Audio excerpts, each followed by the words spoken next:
أعوذ بالله من الشيطان الرجيم بسم الله الرحمن الرحيم أعوذ بالله من الشيطان الرجيم بسم الله الرحمن الرحيم أعوذ بالله من شرور أنفسنا ومن سيئات أعمالنا من يهده الله فلا مضل له ومن يضلل الله فلن تجد له سديدا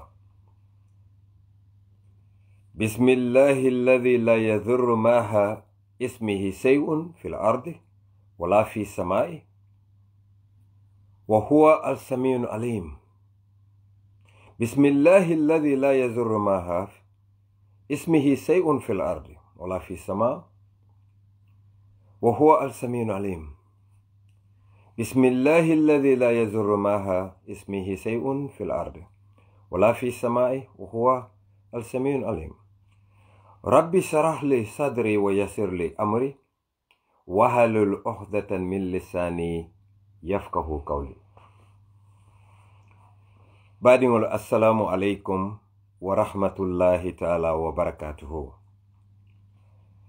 ngaman satalla tendu jallan wa ala rabbus samawati wal ardi rabbul masriqain riwawul juddi rabbu riwawul juddi rabbi jallan wa ala ate man satalla atele ntolo sondo moñing khalisandi purunga ke mira lalti nka jero ke nka kunun mira nka bifanan kalamuta nka mira ko ninga ke ku sama be kayro sotolal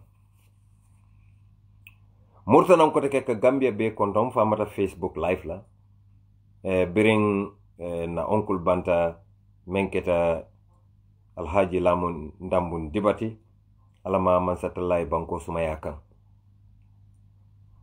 alhaji lamun ndambun diba ala saya yen batandi ayen sunu ayen New City ayen kidondi bari bayrin saya mu fenati me alon ko man satalla jallan wa ala ako kullu nafsin zaikatul maut ni la mawo ni la ma fa be saya kunan nen anno ate man satalla kilon ako khalaqal mauta wala hayata liyabluwakum ayyukum ahsanu amala atle sayada atle balwodara nkombe duniya jannem be nato lunda yalla andu momo abebe saylele nga duwa lamin dambundi batake ta nyame ntaye ko nyama bari ning mbe balurin duniya kono bari man satalla jallan wa ala ay nyina foko afathibtum annama kalakinakum abathan fatul haramadi wal yamira ngal dada fiala kamaba ate man satalla jalla wala anara munako wa annaku ilahi la turjauna fali amira ko watata sotla ban allinta man sobe benna wato min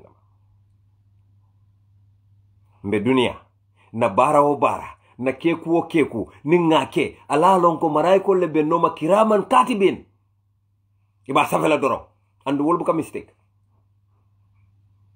woto alengan na Gambia banko jube a tarambulolo akata nyadile fo banko dum fo Gambia dul fontol la baluwo nyi nyanta kala nyinati bank mome ya lon ko fuare a fentang a miskini ntolle nga sikanga ke fen obeti bi woya mira ko na fulole nyantan tolu sanna mbe president Adama Barrow la my elder brother be Adama Barrow ya mira so much so that ntolu we are slaves to be both badi ngam ko nyimbala fa warta ba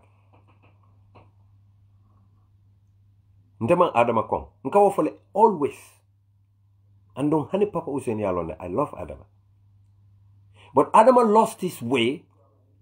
Adama disrespected Gambians. Adama looked us into the eye. Yaya Jammeh me alon ko beko he is a tyrant. Mo jawolem kafirolem mo jawolana tulay ya Jammeh man bala faso to Gambia diwol ni tata tiara si molbe faw ya Jammeh nyanta falal ya Jammeh bar ya Jammeh na lawo be anana ka tarakitol sanna ke di Sénégal la pour Sénégal Adama Barrow biranata eko jane commission whatsoever commission ya be muta yo tarakitol be muta tate be wafi what did Adama Barrow do atata falo le sam fali sinano fali jabion ha hani sa in kamira nyina kamulum fele ko même fo yo idea dum Adama Barrow bulu munana maw lipa ku dala ku moto même fo yo idea de la praita falolu sang kadiga muna na mo lipa kudala bari ngaje ko wala fisata adamati because adama moy inte kadim nte bamba ado naka kacha bari nga moy ay même fo nyen na da manka en nana te wofola anunte ala en da wala nyam mbuka mo la kullo wanyal bari nga moy aka même fo Gambia di wule wala mu nyenti ko Yaya Jammeh karantale nte Adama Barrow fanan karanta Yaya Jammeh aju so jata buka mo la kumo moy nyina nen tubabul ku yandi nyina nen dunya mol ku yandi amang Gambia di wula nyanto dila adama nyina fontole badi Gambia ko binnal be kacala de bim paretale pour kana nin Gambia di wala kaca woto NPP ko ali kotondo kal tulo kono warale simento ke jale jarraki because dia kuya albenna kumo moy la dia kuya ngale control buka give up ntolo mu kele lalelti we are fighters ANC mantol si UDP ko ANC e mantol si kelo lan tol na buka give up as long as Gambians continue to suffer as long as ikanda fondikol bulandi moto pleno la ke samba ke jurumi Gambia after tata bakwele batal beke halakol beke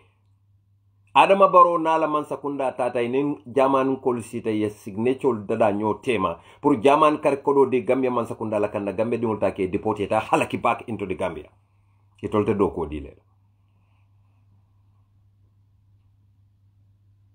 of course fondinkol mennu man hamo soto mennu hamo fata eke kungo moromoro eke tulol korokoro eke tara siring hataya la kabirin sumanda fo wularo wolbe tantaw ko sila adama normal I know that but men hamo soto men yalon ko they have vision ye miralo soto e lafte la samala wol bebe bola Adama Barrow to one by one if you listen to me nte I have nothing to lose nte mama nte mbedame amam fan wara si barin sem fan sambanole mansula mola demaro albe olo nefa nkadi ya moment be you all know konte sim fan sambanole mansula mola demaro I can take care of myself nte ka men soto na salary Adama Barrow buka soto ala salary nte ikanjo men every month ni are falling into dalasi Adama Barrow la salary nte la salary siata la salary oto den Gambia kanole bente dunna diamor amanya na kela ko just because I love to talk mo kote wali nyakasi nyame nse nyakasi no wanyamale I concentrate on my studies I would have had my PhD since 2010 mbenna doctorate sotolale molle PhD soto men yalon kon tengol saban karam motol fale amira man hamo soto I am very aimful but nga jubele kon te fa me yewulu aka fole suole pedal kabo jara kiyan kata kombo fole suo motol man soto otumo to fight for the Gambia ka kelo ke jawara nyol pour ka make so ko to babolu ngam fam bondi bulu nga Gambia soto nte wuluta wala kon majele ko if they could do that itol man karam itol yo visono je ntol Gambia dingule surtout ntol dum nyaje ntenga Yaya Jammeh kele all my life na funding ke abe it is because I thought I was doing the right thing and I still believe I did the right thing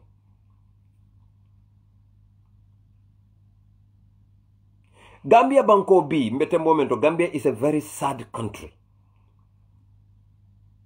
because moluka si kafuko yesu siti damen aka nyamo nyimi woleto that means ye mota do ko la nyanta koroplale anyanta sunyaro kala moluka si kafu fonte ba man futu bang molu ba tala munan nante ta tala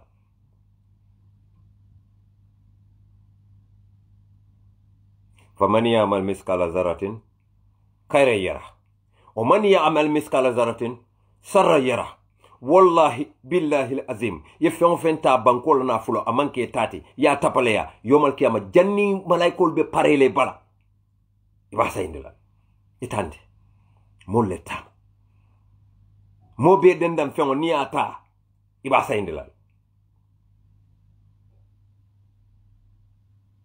momo isi wolong kana mira ko it is your birthright to be corrupt it's nobody's birthright to be corrupt no one mote dunia kono sawni bankote ma meyo right soto because biri wuluta lu malon ko be falal momo wuluta ibe falal wo buka bayino dia ko yala woti ni finta dunia do be falal So woton sidan kenya ko saya banam abem fana nuno male. One day aminal. When abe futala malo. Woto alingan ke ko na barol to. Because mbena da lunta yalla andum be saylale. Kana mira kon tebe tubabu do ko lantele managing director tinte ba mamasle protocol officer te ntele munyente ntanyanta man sakunda la kodo sikala nga domo adiata nyame because ndefana mbatata banko ene. It is wrong. Gambia alinga corruption o kele. Alinga corruption o kele. Man programo dati folombe yamarlo la de. I will come. Bom selol be jurmirin ne be farine te basukal yalonte kalende ko be warming up lela jama mo jama bi je ni afo e ka kadmu rasul kay membe fa ka be warming up lela nde malon what does he mean? Yes, indeed, mbe warming up lela. Indeed. Mbe warming up lela andum wallahi alazim. Wallahi. Suma wallahi. Mote Gambia bi. Gambia banko kam bi mote je. Me yen koto Adama Barrow long nabota la musola katambintel. Amanke fam 40. I know my brother. He's lost his way. Kana hagba mo kana ifam batandi kala kuma dimal lamoy Adama filitale penteng. Penteng. Adama is being micromanaged by a gang of clique. Group saba leka Adama control. Group saba. But group dobe je wala dangerous te beti. O grupo fongo mamira Adama yo grupo molbe miti. Koni kadimu rasul. Kilalam bindano. Mamira Adama yo grupo be mit fang. Dolbe je wol nana buka fota State House. Wala kila labije. Alaji Usman Sise ñol. Alaji Usman Sise has two boss wala babu boss fla. Mafo boso men ka bori moto boso de. Ala alfa kafo mo fula. Kilengo te balorin kilengo be balorin. Nte bamba nga fale ne kisi mansa. Ntela.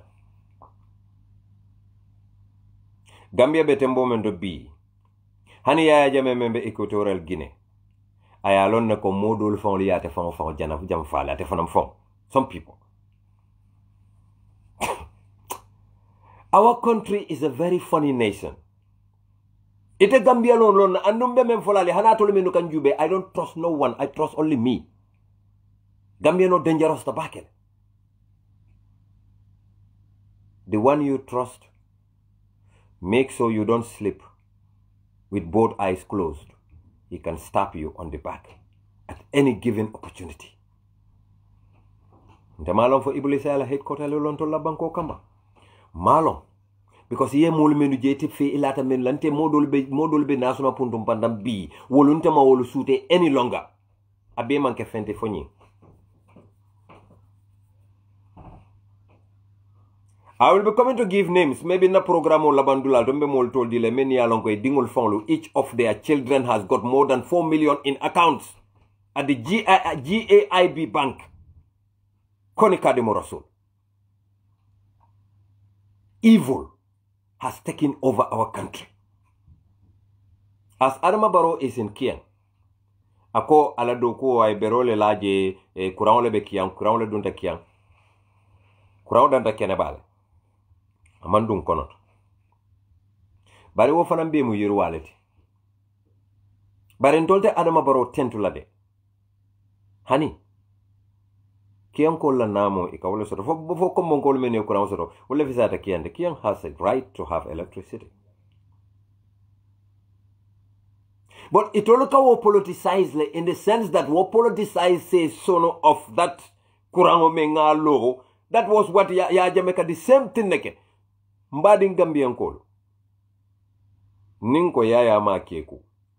Sila yaya kamenke nimbaroka okay. How can that be okay? Mbaka will understand with some of my people. What they do now is Kiang. Ikana mulno makombo. Ike kodo dile kafo e kodukaral ta alema be ya Adama Barrow la nying fonkoto kurambung yelot. Just pour it to dia. iman genuine la hani demanding just because ilafte tole dia pruning adama nata simolu taraje iman la fi malola. You are appealing to people preta kia mojama le tata kia mojama bare alinyanta nyilo na jelo ko president nana mala molu long because president na fundita mo bele nyanta kabulano mo be alkali almame sefu konsimbala fanka bele nyanta bulala president no matela president wati hani opposition ol kabula president normal na agent solve Adama Barrow bala bi new kuyata hani Adama fangman seo. I would leave that for another day. Let's get into Adama Barrow and his puntum pantang. Anala molu. Mete momento bi Gambia. Badin Gambian kolu. Adama Barrow la mansa kunda.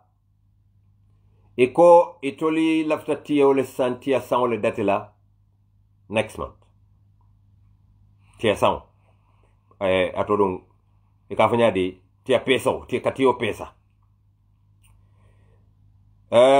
Bari Adama kai system kutole dundi, system me alonko, ibela tio pesa la leni abe password foi pareta, ibe voucher le dile la, sekolto, ibe karla voucher le dile sekolto, o payment voucher nying ibe ole sambala AGIB bank, yeta kodota je. Adama ko aye wo system o dundile because al malla fi corruption la alafta corruption le kelela. Adama, that is good. Ye fere ke pour ka corruption kele. I praise you, I thank you.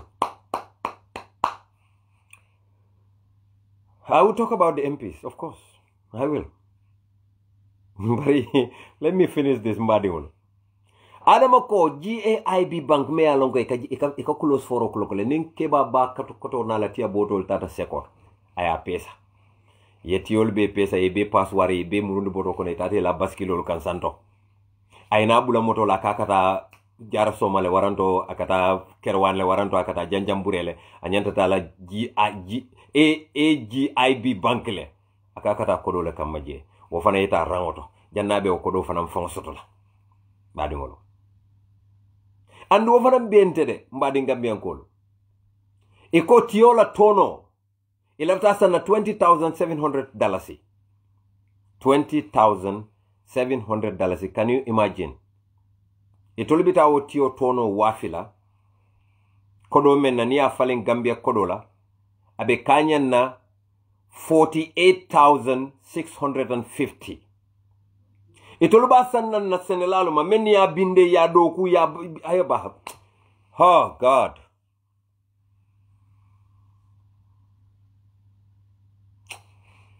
Sometimes mboka understand how wicked people can be. Yalon tanga falende kisi mansa. No wonder. Senegal ni la Senegal ya be. Senegal la tio tono $23,000. Ntolta $20,700. 3,000 different. Black market ni la black market ya ila tio tono is 26,000. Ando albe kata sainka wafi dula kilenne. Gambia man sakunda bita wafi la dameng mo koten wala bita wafi la wallet dulalto wo mo koten dol fana bita wafi la wallet munantin na black market ba wafi la 26,000 atol ba wafi la atol ba sananto la molma 20,000 tono tia tono amanke fal dunote de tono. Sometimes wosi ke fal lulte fo fal woro fo fal tang ate pente la tio la kuli ale bul yeah. Andu nyimumo be Adama Barrow la mansa kunda ka senelalu gena fuare andile pour nin carte fo sita ye wil tandi dola bunkono ye wil lu do dola bunkono ye fenke di dola bunkono nko fuare buka alamuta no sedna alew ako na e fuare ya ni atra fenne ma nyaka jeno la ba wala folo kele la ka kanna tay ba ndebe na bunkono jang like I am here alkakar Gambia lol mutakula ndebe mbunkono jambe mira mbenna dimba al danyela nyadile masakunda en na salary 6 karfule manson nan jola ye bay manson nan jola tubab dube coloring nim mambo jo e ben na dimba al findin la suma be caring. Can you imagine? alal fam put into people's al empathize with people alal fam bula mol la mira lol kono wotuma la da feel la e quand même feel Gambia Sénégal ibe siring domoro fonti je dindi wo sasata be fono la muso malaria yo muta ite fo singol talobe je ibe mira la dal sululo fonti la jibo kono suto ba do sano e moto malana waran Amad Bay moto malana waran Siaka e moto malana ye du kan suto ba kata ye wil tang di la waran wil muwa e ko mbe ngalo ne ko yala be kere bo Usenu Dabo te bula barono ñiñon jamale mina membe o fore yala be do yala baki.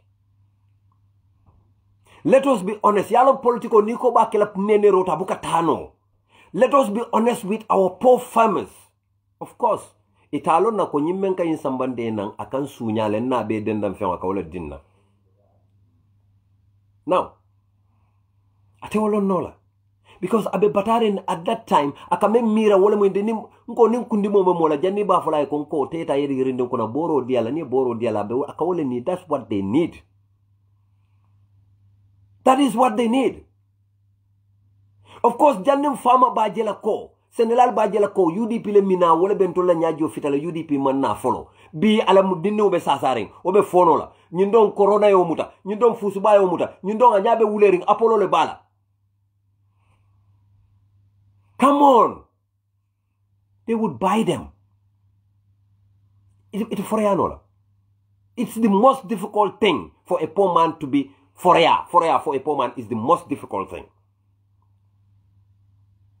Barialon ne mune kumayata. Nkana pasi, nka foe wati ikanyin kodomen sambale nang altalem. Ameta nyawonyang it would sink in. Baral kana mira ko Gambia nol ka tawle ha Gambia nol munantine nyamina sang munantine jan ker jarga sang. Come on, for crying out loud. Iteta dilala. Only talk nka waleke mbela nafa pour banko bela nafa nka odoroneke nka itandila loko mansakunda kanyi kodo membe sambale na mbela kodolemu. Of course, and that is the truth. Tonya bentolebul bari ka tonya je ba tonya ka mo pour moy son tonya la koleya kona ka koleya nyina na yaya jamme kutu Gambia yaya nyina na kutu Gambia andong Adama afanam be kutula Gambia la the same way. Bari ate succeed la Adama Barrow la tam bandal. Dalilo me nango fale mina wotol demande. Mbe life le ha seklam. Okay, all right. Adama la tam bandal. Do you know why? Alibalo na ko Adama Barrow is fake. Gambia dion. Because Adama Barrow fon kuma kanlu. A fon ka menno.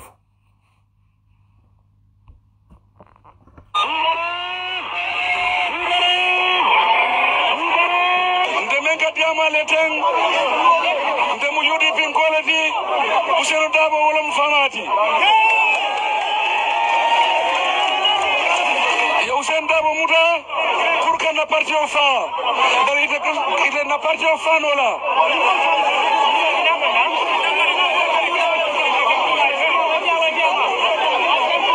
Gambia nkol Usenu Dabo aniola la eta prison pour Gambia est free.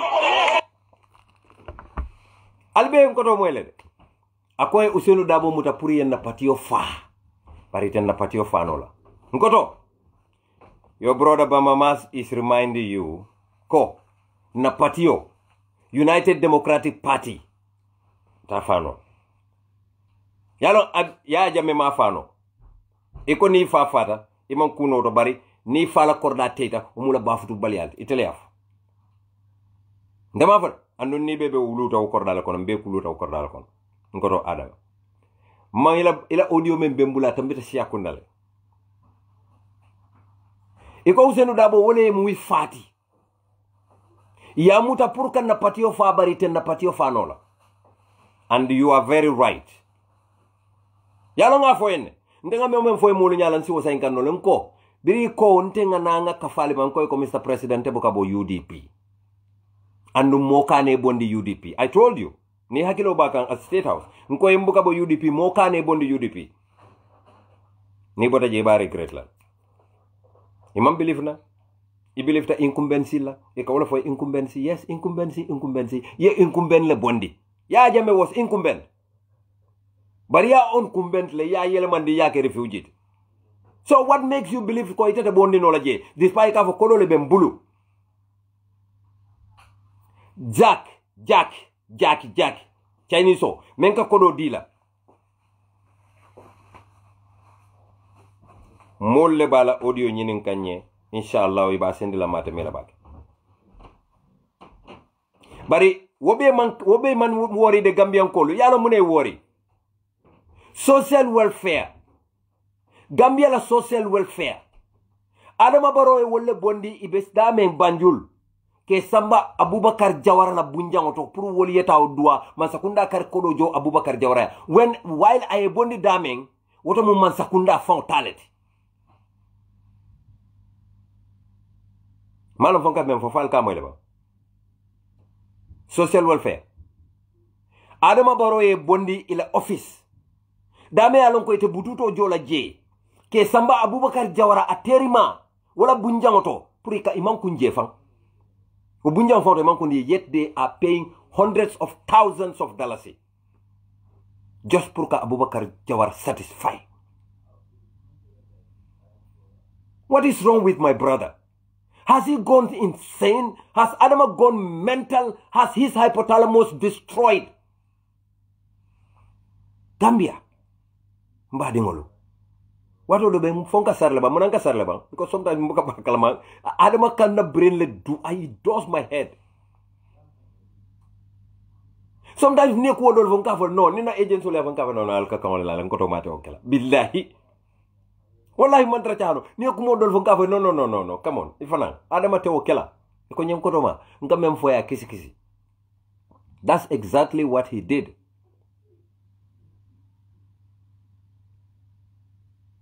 kumata oh my god what is happening to us munebe ke kantolla nyin corona wato Adama Barrow e woleke ala kafunyo mala hoteloto nim mol bot nan tubabu du ikata quarantine la woleto and the Gambia government pays money to that friend.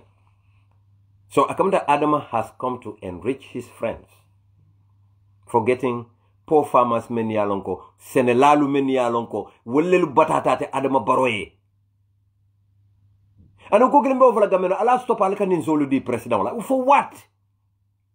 President tada miti wala dulaw dade ko kariya so ninzola. Alka so ninzola munela. Adama imenso tatul maso. Fentangul malta al fuare malu. Albe batare albe halakiring. Albe torare loptane kendo fongo tatul ya. Fadr man base loptano moy bang. Base hospital. Manya sifa membe base hospital. Every month somebody dies at base hospital. Ntema afode. I have evidences. Every 34 days someone dies at base hospital. Adama dumbota o tundola. Bori kendo te na Bangkoka. Madin Gambia ko. Bori kendo te Gambia. Look at Adama Barrow. Ay kono men kafunyoma. Adama Barrow 10 million. 10 oh God. Million tang. Gambia Bangkoka wole di Adama. Pour kata abe en tosi val mena Gambia kawla man ka ke free de Adama buka Adama man free lo mamira adanyom nyol fon la sokono man ka man kunda Barrow kunda free tobe je free momento mu free mamira tobe je. My brother, of course he's my brother, I can't deny that. Adama is my brother, but mo ila brother ka mo la brother ani ya jamme mo la brother mo, come on alinga jenke oto let us let us focus on what is befalling our country. Alinga focus on what is befalling our country. Adama saying, yalon nenga fo mule nko ko. Dipite olunte da madama yenyim 54 million dila. And I have very good reasons. Near 54 million di dipite ola wotu malente be diamula. But unfortunately, Iko Halifa bill samanang parliament and it was the bill was the bidol manana nyinkodo nyinta. But I wish they had taken it. But African temalong Africa fontolo nga kule ke setan la bang me antina nyati lintantola so much so that ntolu set Africa president ul bele ka be feli abe momo pareta tilene ka ofale tomo sankara ma jama baluno why kata ka jiki mola mol ba fula kairo baro fenke de mol ka sanke ol kunti kana finde alanda e silokan all of a sudden Adama Barrow yele mata fan kalan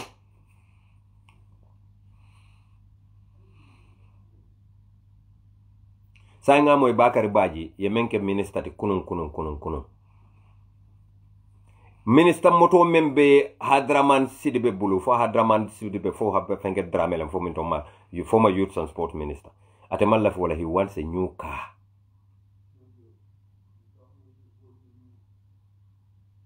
Amanda woto damade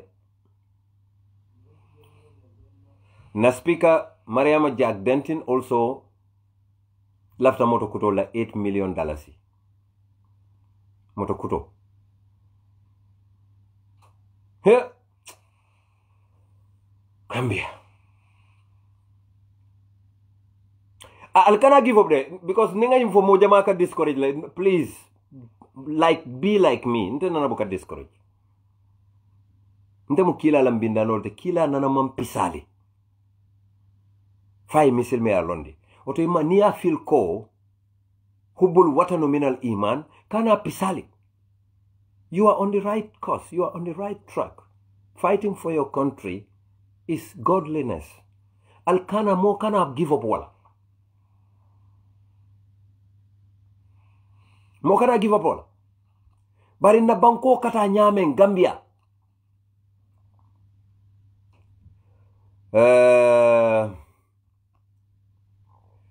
Nko follow nko 10,000 yolo di dibite wala yaga envelope brown envelope yata sa nko 54 million loan pour yela cordal lo momo e bunyawlo so nite boda dibite ya sanji because next year mbe karta fayla nite manganye next year do ibe wo loan jono la nyaadi le because almost dibite wol menu bebe Gambia ibe kala bam foire la ko amanke konka duwe yenne de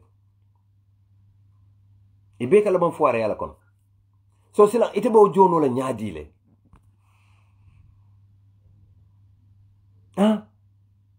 Koni Gambia, let us be wise.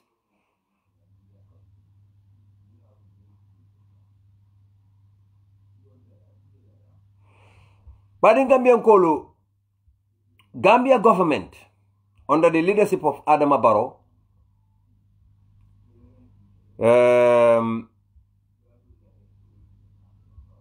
let me look at this morning because Malum Fonda ba fono lelebang.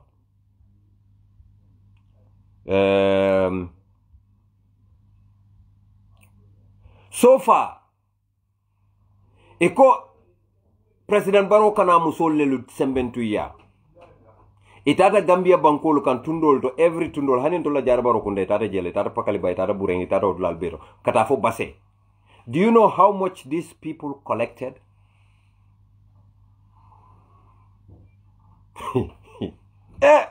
Allahu la ilaha illallah. Gambia musu ye dalasi kemele tabul. Gambia musu ye dalasi kemele tabul. According to one of their accountants talking to me in anonymity,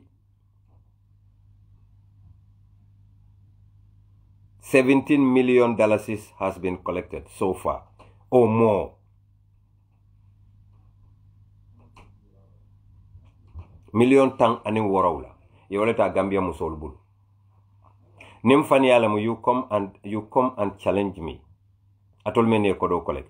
If I'm lying, come and challenge me. And warning Adama be Gambia musol mako ila kodo mento ulman kilinde. Itol ko yin kodo ta pour registration million tang aning warawla.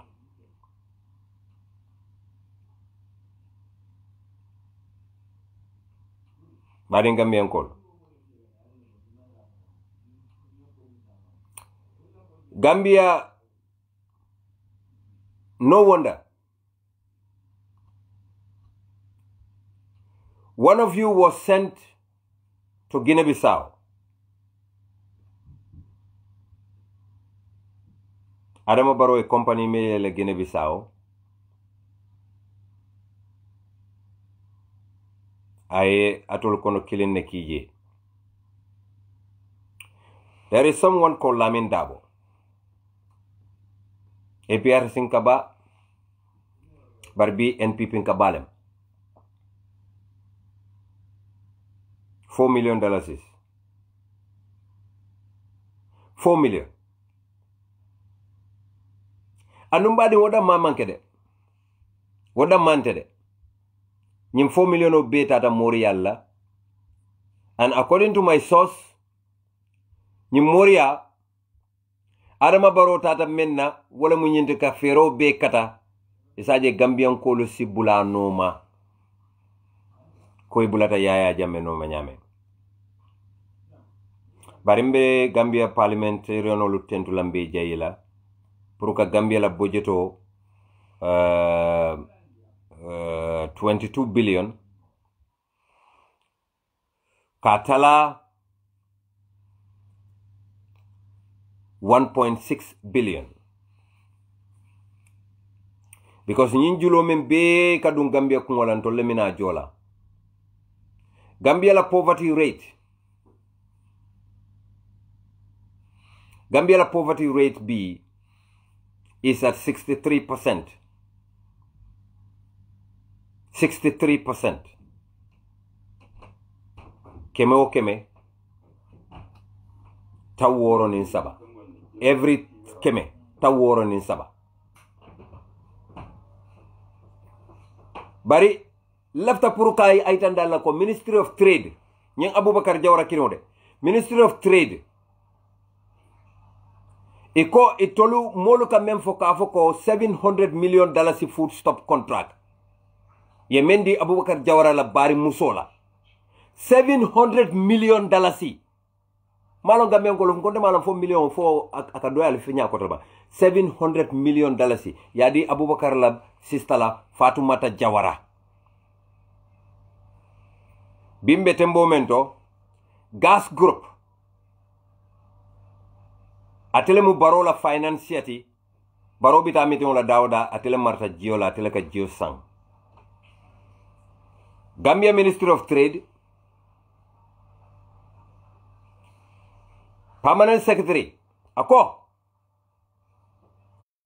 Lamin Danfa Permanent Secretary ako manke tonyati ko itole o contrat ko di Abubakar Jawara la ako mo jamale o contrat ko apply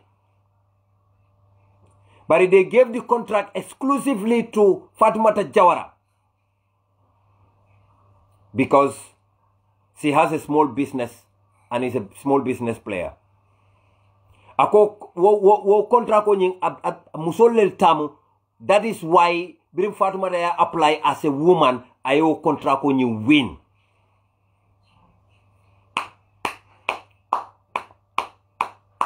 Okay, if that is true, I want to ask a question here. Fatumata Jawara yo 700 million contract ko nying win. Aka supply okay. Corona mano ateleka supply. Nyeng tulo bidon la ateleka supply. And on that is 214 million.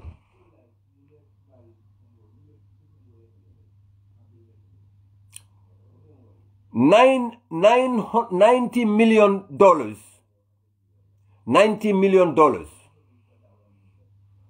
Menu kan call al sembalal no fo nali diamu nyato because mbe diamu la mol men kan call please $90 million is what we are talking about here. Al kana worry those that are insulting don't worry about them. If they feel what I'm saying is they don't like it, why are they watching me? Watch. So I love it. Let them insult, let them say whatever. They want to distract you people. Because iketol ikada transunin non komendi to law ba futu bali kodo e komendi le kabule yu horonkol kono wole ketol bula diamola itol malon ko falinto e kawle ditol I pity them. Let them insult. Let them say whatever they want to say with fake names, with all these foolish names. Let us concentrate on how to save our country. That is what is more important. How do we save the Gambia? Baring Gambian call. Bimbete momento.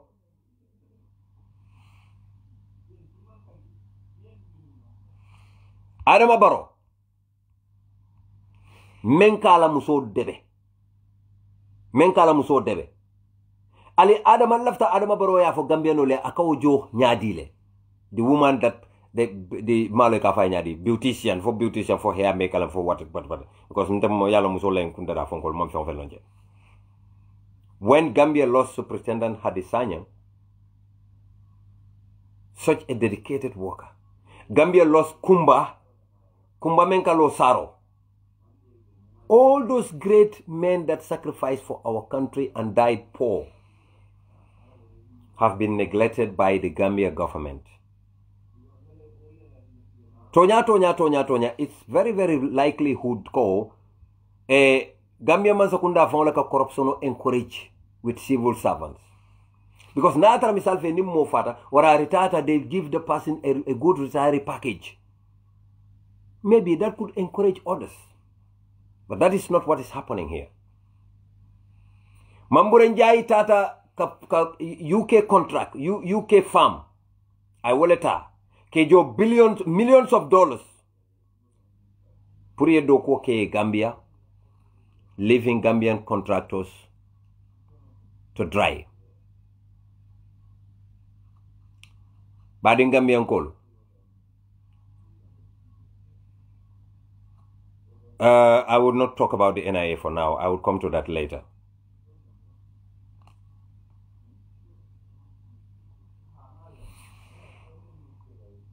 Gambia government under Adama Barrow.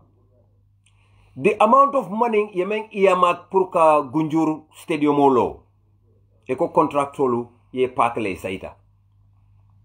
They are still not able to explain to us what is happening. Gambia government near kuma for eko we are investigating. Everything you $7.9 million is contract yadi gam engineering nela. When we have another contract that is for Labantang and Kafuta, and each of these contracts goes into more than $8 million is contract for a mini stadium. But the Treasury, Gambia la Treasury, under the leadership of Mamburenjai, because he is the co-president, Mendiata Te Akawoleke. Minister of Youth and Sports, Kodo found a table.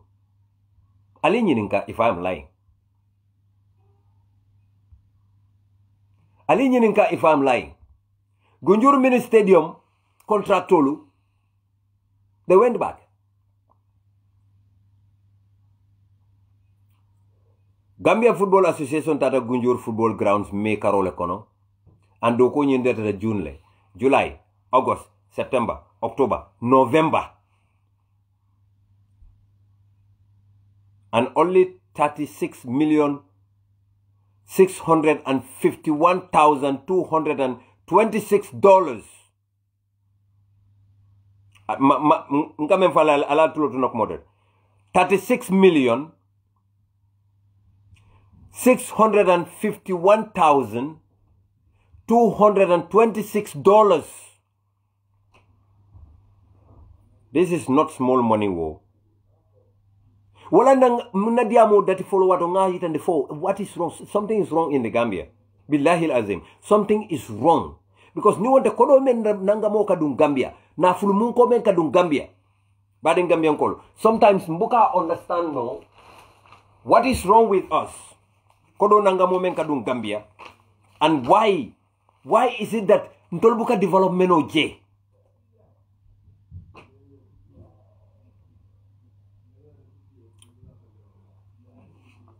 Let me come with this.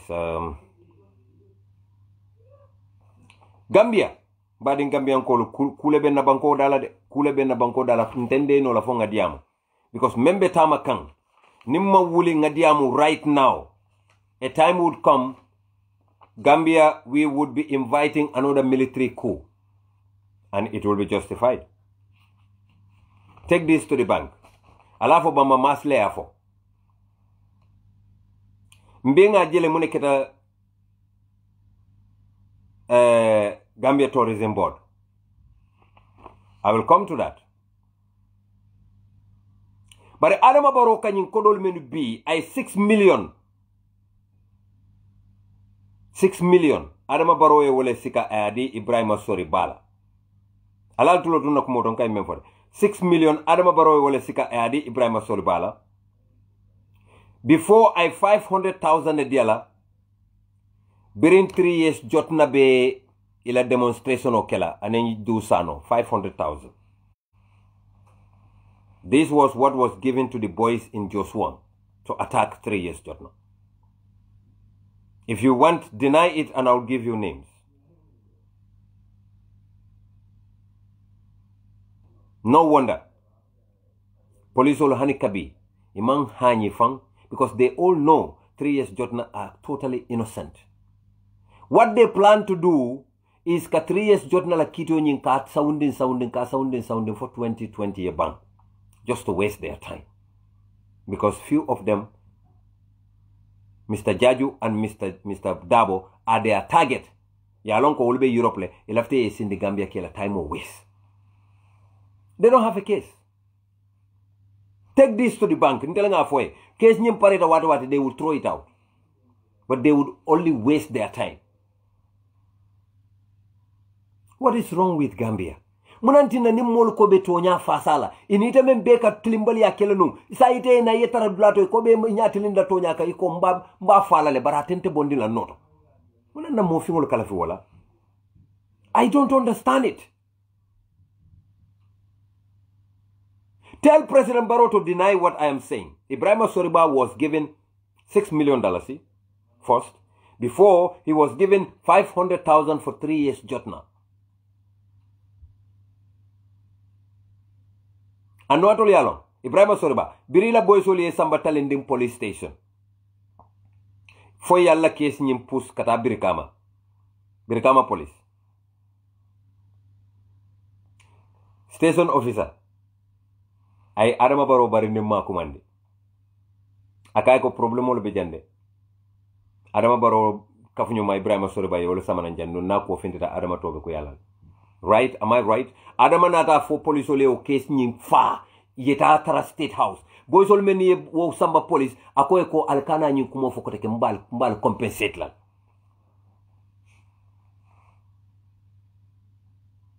Is my brother okay?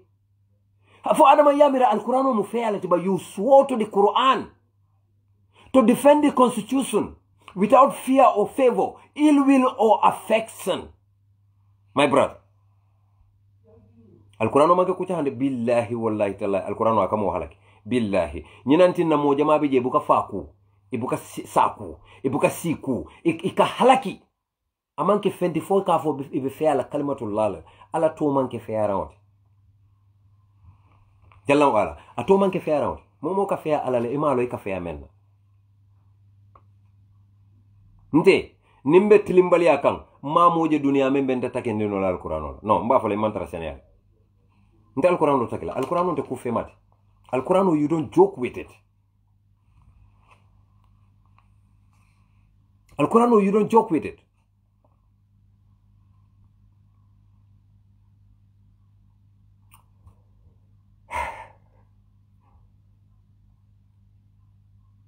Badin Gambia go to State House.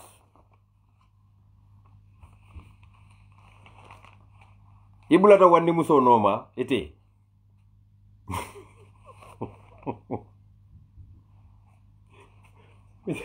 Sorry guys.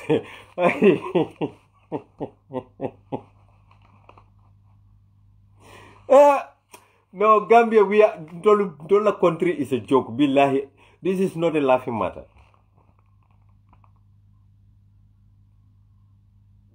Among song itata den President Barrow fay ñokan pour ya bay They lie against the person. Kawuli alala andu itara hijolo makalet. Hey Gambia, why don't we fear Allah? Muna nantulman malo muna fawkati na mulman sila Allah. Foi malako Allah sota because no ngamire latale ko Allah sota because ni malako Allah sota te salila. Ilatale ko Allah sota dale. Bari nale hakilo bakan 2017 Adama Barrow inquiry ay kisikisiro dati jamela mining sector kono. Janning o kisikisiro be banna Adama Barrow fango ko ya ko nyimbula ate fango ya dadunje sa fango dunda mining sector kono. The same company mendi ya jame be deal kan Adama Barrow fanan ni wolle be deal kan. Nal hakilo bakan 2018 ye Adama Barrow nyininka ikaye ko kaw black sanol menu mine ikaye ko ye contrat ko di jumalla akate nyinata o mari tolal anyinata company nyimfanto hey cha no Gambia nkoy anu our journalists are not helping matters because ibukabula nyin kuolu noma. Because Adama Barrow every day lan kukutol be dunna Gambia so koto mala al kanyina wala menna malo because nan nyina koto mala mul fanan kanyina la wala nyama Adama Barrow biri ya nyinin ka black sun menno ka ya ayo contrat ko di company jumala akanyina to company tolal bari mbadu nga fo President Barrow company nyin to is gas mining company and guess who owns it? Badinga mengol ala fo nyaba can somebody write jumala tamodi Abubakar Jawara. He's in sand mining. He is in gold mining by Kantora. Atodo for Jana Tumanna. He is in sand mining. He is in rice cells. Bepare ala bungol menu ay lo tari mansakunda la government building solbula ikata loi sola wollelto because he is businessing with Adama Barrow.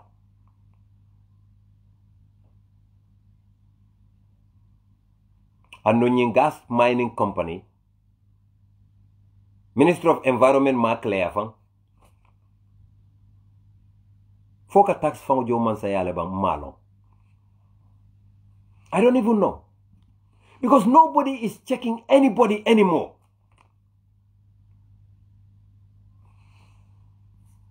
Nen campagne wato sita Gambia be dulalde. Nte kadimu Rasulullah lo podium o kallume. Nga microphone sika. Koni. Hey, yaron ko la nyinjata. Wolo mediala. Bari President Jawara Alin nyanta tendula bag. President Jawara. He has his bots. But no wonder this man animo killing na mankuto mulunta Gambia bi Usainu Daro. Wallahi. Bare Abubakar Jawara me alon kontolo nga Adama Barrow sinda mamba kalama. Nga ko beke Adama ya mamba kalama bi. Woni mamburen jay ñol.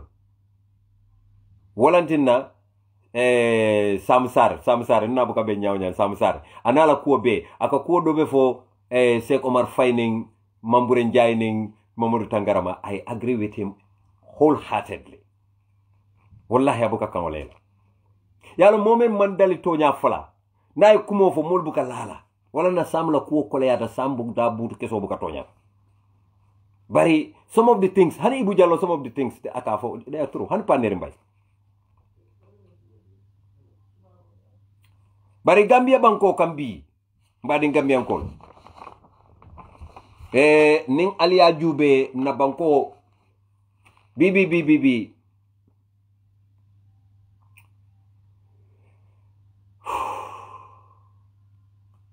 Birim Mamburen Jaye CDS Masane Kinte Bulidiba, Permanent Secretary then Office of the President, Dr. Cherno Omar Bari, Permanent Secretary Minister of Defense, Asan Tangara, Permanent Secretary Minister of Interior, Bai Madi Sise, Director of Budget Finance, Babukar Job, Director of Economic Policy Finance, Mamour Job, IGP, Colonel Musa Traoré, Gambia Armed Forces, Deputy Commissioner Adele Basenge, Gambia Police Force, and then Captain Francis Jata, Biraye Kinung Kata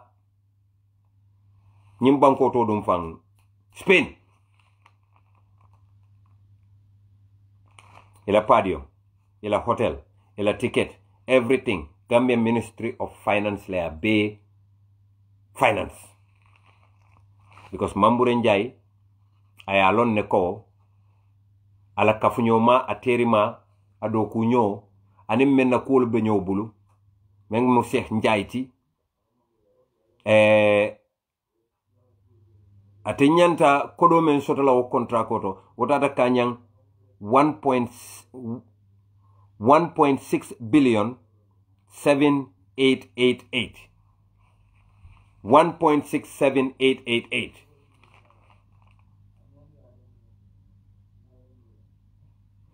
I don't understand. It could be Italy. It could be Italy, but I think it's Spain. I think it is Spain. Mamburenjai,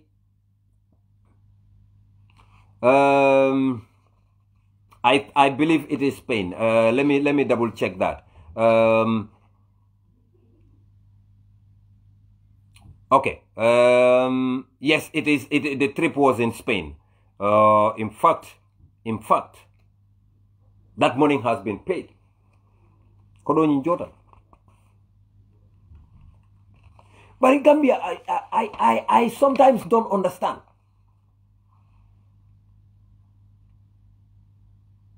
Because near National Development Plan Jube, now this very National Development Plan has become National Puntum Pantang's Plan. More understand now how they managed to go around it.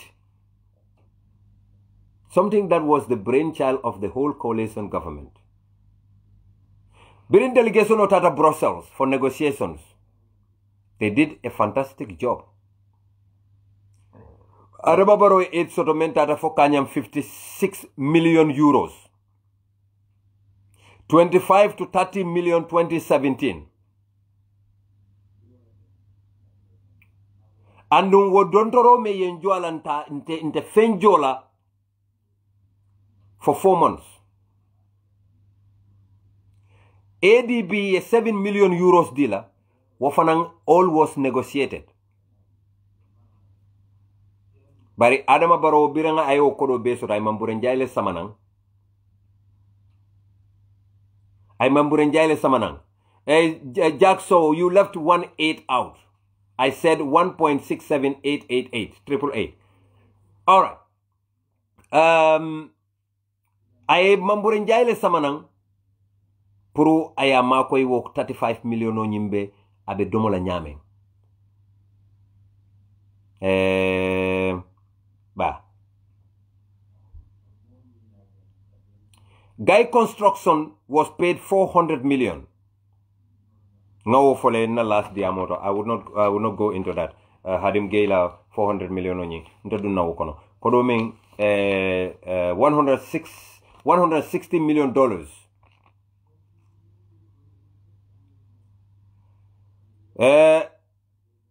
Because mobe alone the Gambia Revenue Authority ka generate in a year is nearly $1 billion.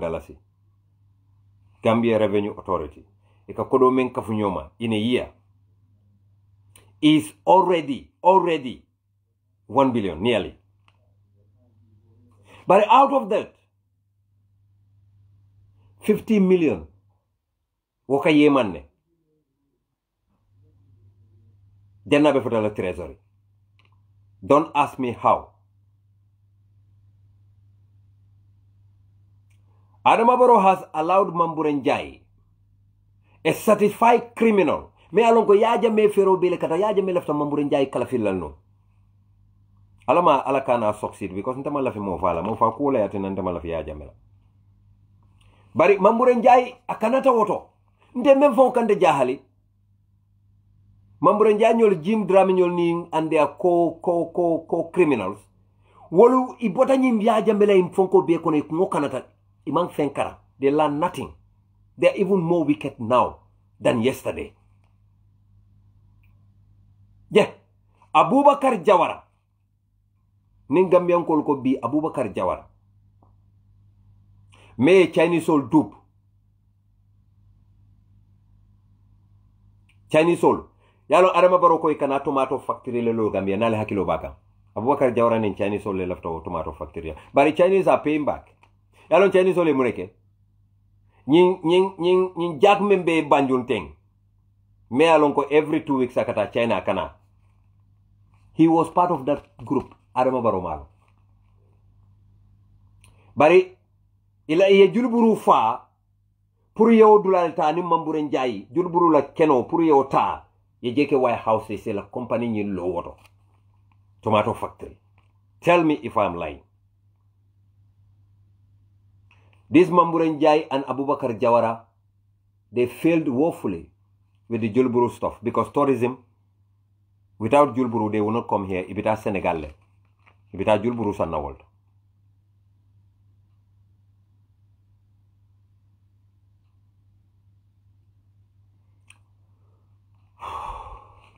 Baringa Miankol.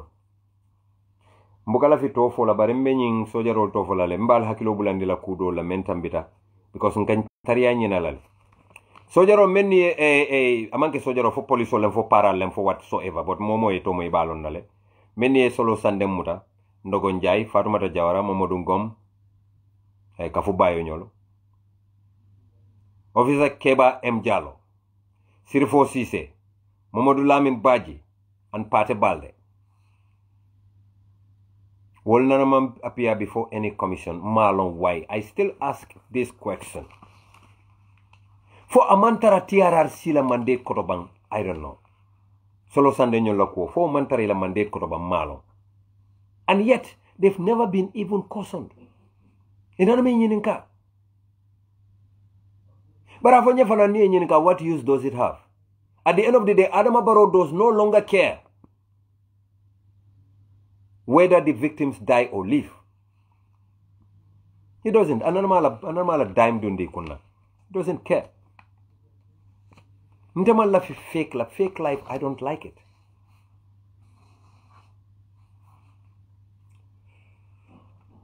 Mr. President.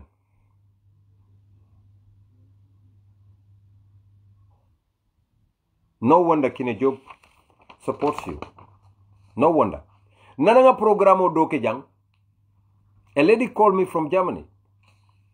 Nta tofolad. And she was very, very disrespectful.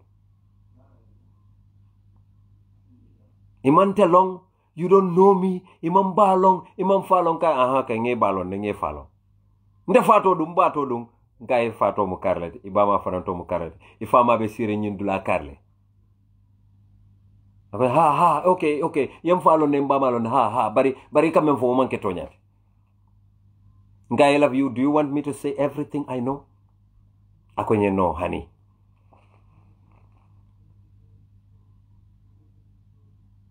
Because amanke ko moye men long about people, you mean all social media say it. But ntenga momo tofo na diamo kono. Know that I made my research. If you try me, me fenula proof le mem for right now moluka memoy. Because ndamo hadama dingol it's not another man cannot happiness ti kamoja ya aitinya. No. Ntema la fi motinya. But mala fi mem fana na wala mu nyinti ko ngam moje abe molu mako e kan ka fon la bankotinya. I don't like that. BBB Adama Barrow taxmen di kombon kolla Lamin Jata. Nga tofo sinya saba. Keba madi bojang. Wole mu nyinti ko ali fon lu nya balale asi possible le carte fawo be kala sir fo sonko be dame. It's very likely. Carte bo fayla je. Ali fero be kata. Nkana nyin siran lose. Ninga lose mbal falina. I will change you people. Ali nyin nga la minja ronyola li nyin nga fombe fani ala. They will tell you ba mama si mem fo malo jumala fa barato Walantina, they are doing everything. Everything.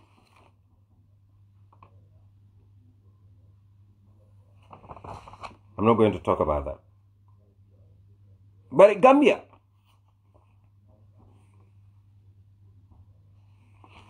being na banko kata nyameng,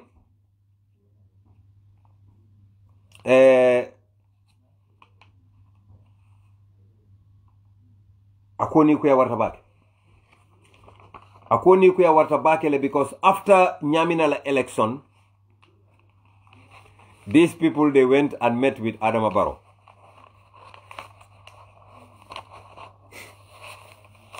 Yaje ninkomba fola ngakilo kabula State House kulo la bombselo lanka fomba fola bari wo bombsel ninga fombe bula la mola kasida I bembala la. I have to avoid that one because Adama do nimbunya beni motema tombunya beni wo mari nyol chemala. But Adama Barrow mo kurumbale be Adama Barrow bala. They are not good at all. Imam betea. Wallahi nteri nyol le mudi but they are not good. Bari birita da Adama meet State House. We all know what happened. Karteo fighta nyaminale, bari celebration oketa kombol. Why? Karteo fighta nyamina, but celebration oketa kombole. Why? Can anyone tell me? Karteo fighta nyaminale, bari tata celebration oke kombole.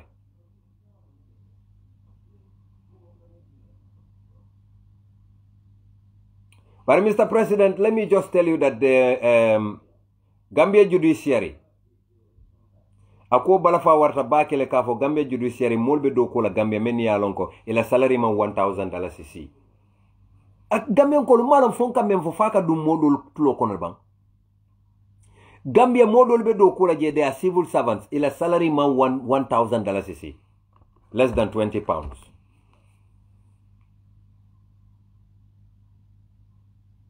You will be very surprised. Among members of the judiciary, you sit down strike. Eko judiciary kila ila cleaner sol jo $800 without transport allowance. Ali amiran tol la banko kang problemo tentol dalabang.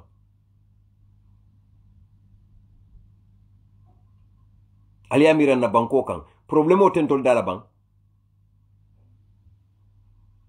Gambia estimate National Audit Office 204 million youth and sports.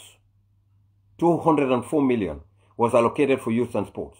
And out of that, only 113 million lebe signed. Balanso nying weye mantale. Balanso nying weye mantale. Almost 96 million weye mantale momalo wotata dame.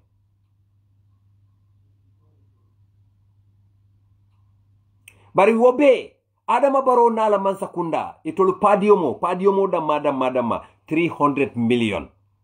That was already spent on padium. Padium da makata tamola ye padium soto yabule la jibokon 300 million.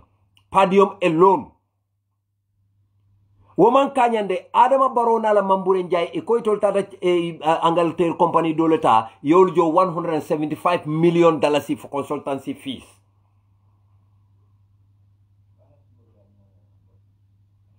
Here.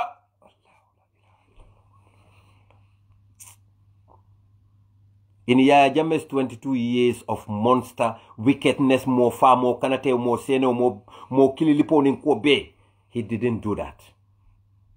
Wallahi. Yalong Adama yen toluki Yaya laughing stock let Yaya Jammeh bete momento aka jelele faka fono. Because ntoluko Yaya corrupta. Adama ngongoronta. Silang which is which? Can you imagine Gambia? Adama Yaya Jammeh na kolomuma membe don for 47 billion. I will don. Adama Barrow jani sanyin nano fa ma complete 22 billion. 22 billion. Hey. Oh God. I do not understand. Mamburenjai may be smart, but thieves are not wise. Look at the 2020 budget. Eco 10 million was allocated for land compensation 2020. 10 million. But Mamburenjai the same figure Gambia alkoro surokede. 2020 ala budget I mean nati ako 10 million was allocated for land compensation. But Bira Murtanang in 2021 draft budget ako 131 million. Can you see the difference? Almost 121 million I will add for land compensation. The same area, the same land. Kama kamunda na in tabulo. Nen serun ko nga serun tata député bon ko nga in tabulo nyin sang million tanela. Nyina nga murna député bon nyin tabulo kilo de nga fo député le ko nga sang million keme million tan sabaning kilinela. Can you imagine this? Walantina, a thief cannot be wise. This is why ning molbe diamula député bon ali la moy. Alkana tariya kamfala ni ko be fe betala jusola you would have heart attack. And Kadimu Rasul, nothing stresses me. I can consider myself as one of the happiest Gambian men. I always laugh. Because I don't want stress. You call Baker more stressless. Can you imagine? Gambia. Yeah. Mamburenjai ya for Adama Barrow ko $176 million is lejo for consultancy to a UK firm. But more le left purka with the same job ke for the Gambia for free. Gambia itolo ko isumbalu be Gambia iko kata sundingol iko ka sundingol muta. Police ol fanan ka sa fele newspaper to ko yesungol muta. Menu nata Mandina Ring village. Ye sunyar bakeje. And they are happy that ye all mutale. When we have adu kalpes, samba toxels in the Gambia, menu kanyapin kandroke. They are driving pagmilis in Banjul. My brothers and sisters. Yalo walantina nibe tapale yala ibuka comfortable no, ika feel like you are not secured. This is why Mamburenjai, Sheikh Omar Faye, and Mamadou Tangara, they are trying to convince Adama Barrow, Konima la Gambia soja rolla, we can manage with Nigeria, mbita Nigeria lenga soja roll bone na jenge samana. Alon kale bimbe kajalade. And they went to Nigeria and met the Nigerian foreign minister, October Karo, on the 6th. That was their trip. They met Godfrey Oyema in Abuja. And they had a very lengthy discussion about Nigerian soldier role na kana Gambia.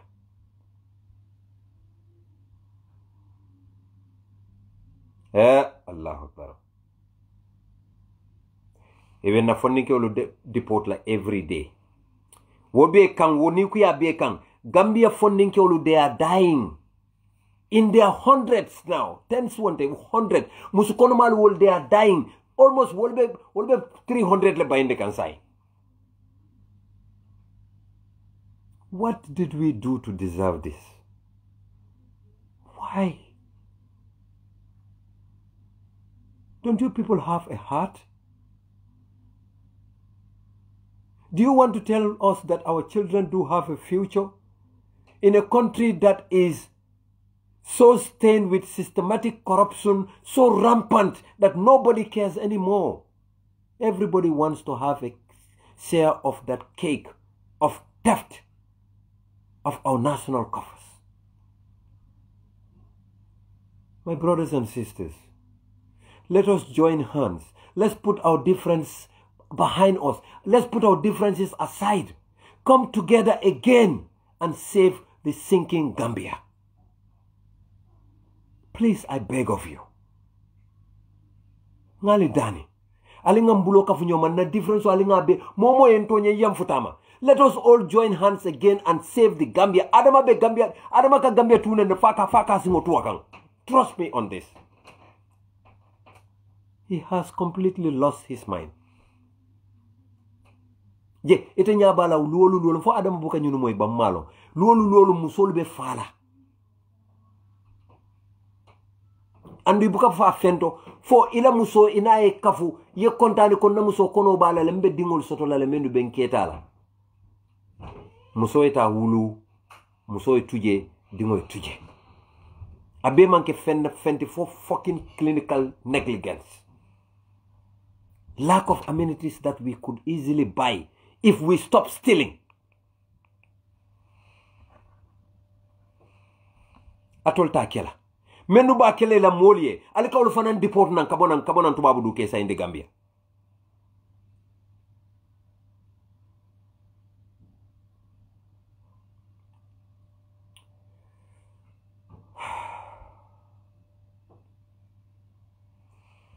Gambia Samba Sow afata Italy, Jim Kebe, Yusufa Dibasi, Malang Jambang, Sidi Jaite, me alon ko Awanjay Dimma, Ela Danso, jaman lu tolu siatale malafika bo kelam parents solo niyo ko yande ko. Ñunu bebe fa kanne. Malo muneke fa Italy. Yet Gambia government cannot even tell us. Why are they not asking questions? Koni Adama, Malla fila de, I want you out. But B. I am not asking you a single penny. Medani bututola. Bila ini tiketo sanye, I will go to Italy and confront the Italians. I want to know, munekan na dindingol fa in Italy. Because nyimbe manke ken sound. Something is wrong somewhere. I will do it for free. But ndena ticket osa nangataje. You buy a ticket, I will go. I will take a leave from my job.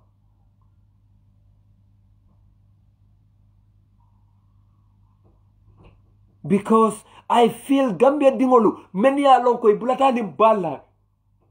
They died at sea. We lost a lot of our relatives. Dolbi je wolfure oman sayna ye dinkolo sing Libya bada la poto ka jip poto bi ke sarinje. Domandi wol menu kanata dunda. Nimme mako alinkane tora. Please. Their parents deserve a decent life too.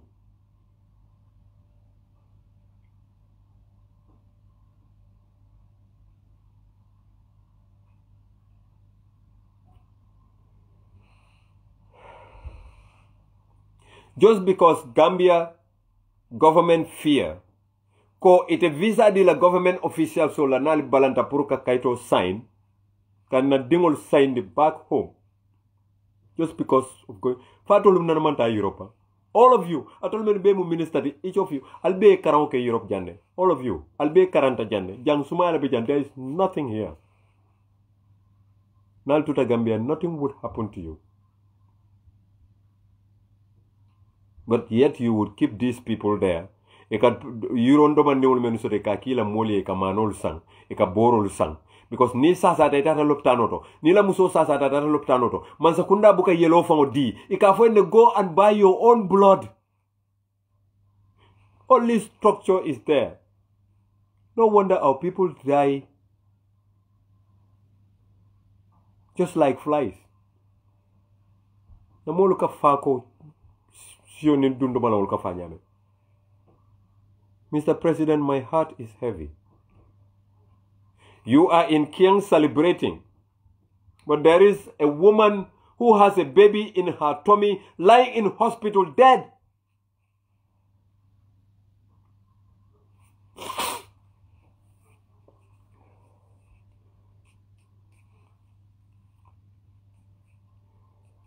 I think Gambia is high time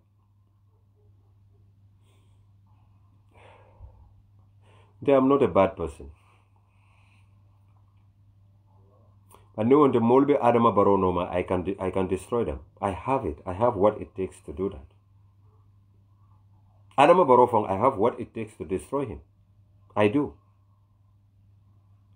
wallahi ni man lana Adama just call me once mistake killing kumandi yafanye bamba profit I will send you a picture me alonko niya receive ila bunja santo be jolo nana won. It's not for me to destroy a fellow human being.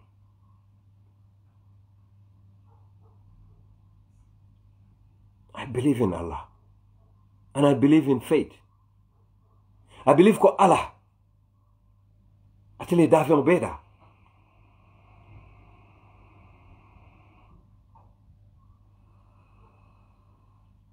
But I'm not worried about myself. I'm worried about our brothers that are being packed like sardines and deported in circles.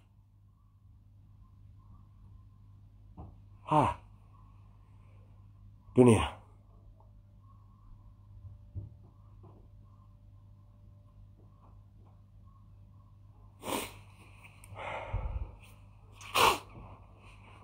Yeah, Allah mul dale man killing.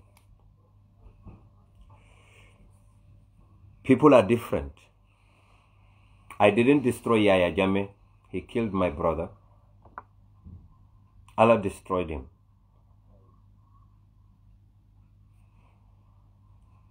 Allah destroyed him. Allah. Atale I destroyed. Andung. Niman Tubi. The same Allah. Atale be destroyed.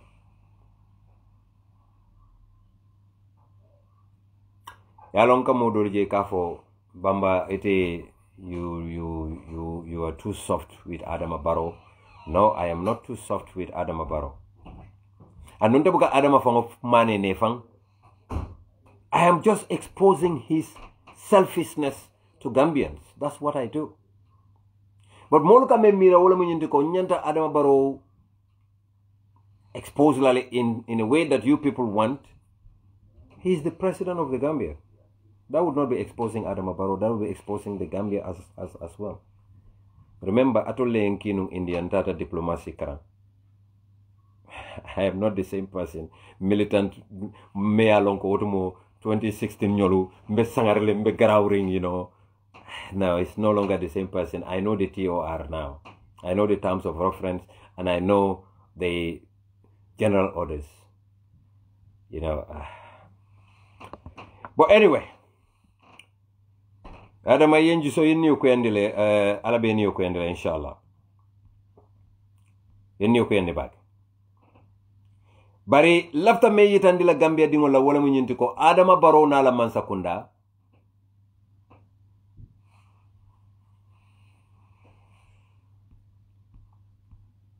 Aliye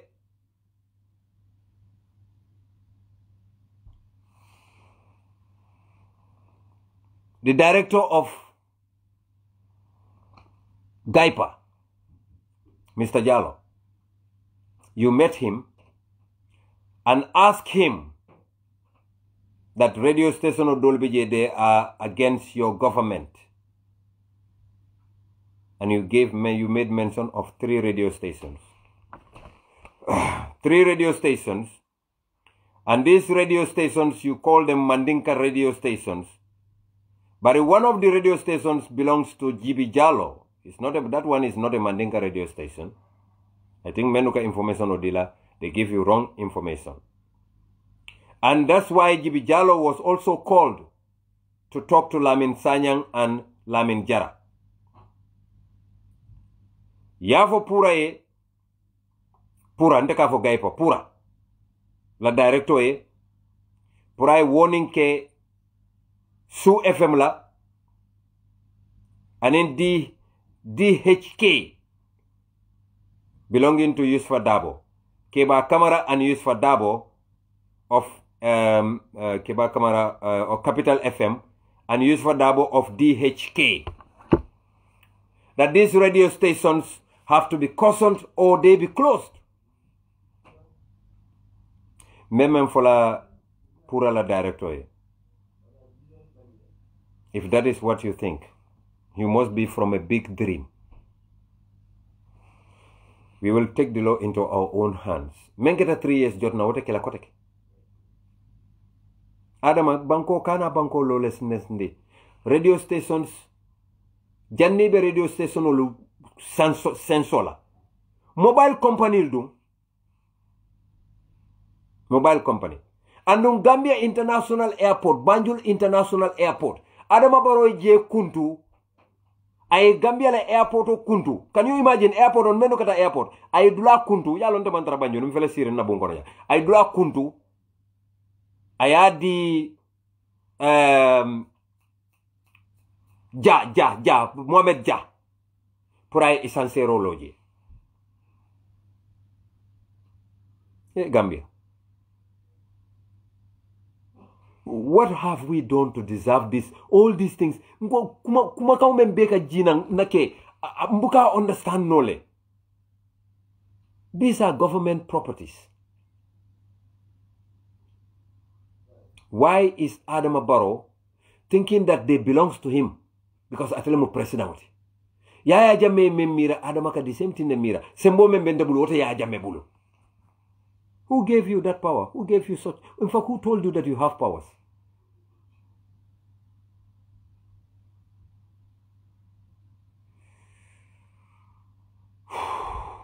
Adama Barrow knew very well that Gambia is a youthful nation. But look at the Gambia budget. Only 15.8% of the budget is allocated to the Gambia youths.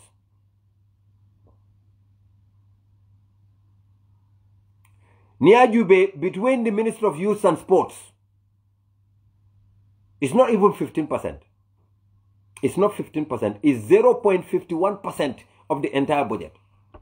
0.51%. What is wrong with us? Munebe caring. Andum funding ke oludum wolle kabula Adama Barrow no mai ka denkilo la no. Badinga miankol. President Adama Barrow la office. Ye budget o mendi in 2021. $663,299,315. Adama Barrow la office. Atele nyanta men domal. Anyanta men bula la jibokon.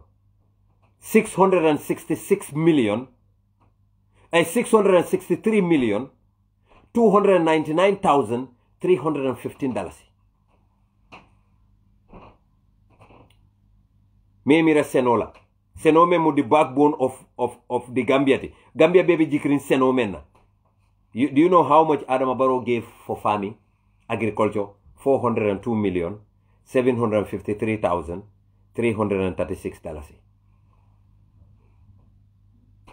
Gambia, what is wrong with us? What is wrong with us? The president's office, $663 million. Agriculture, $402 million. Is somebody going mentally derailed that we deserve this kind of leadership?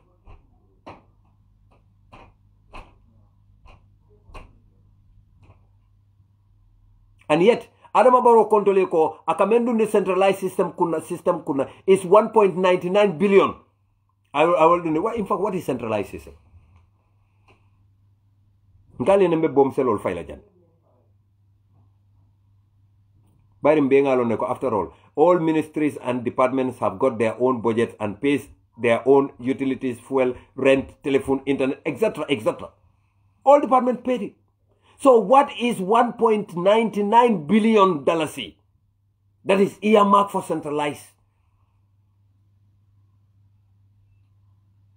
Why?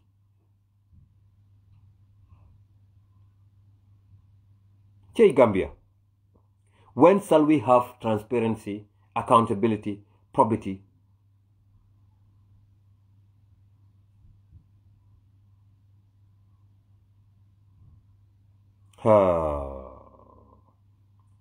You remember Gambia, our external debt.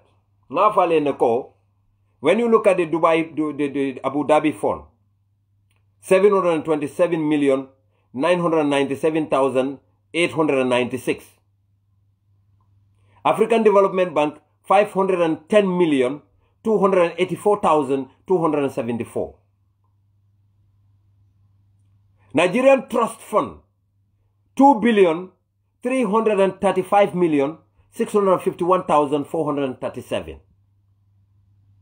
Arab Bank for Economic Development, 2,592,953,373. Badingambiankol.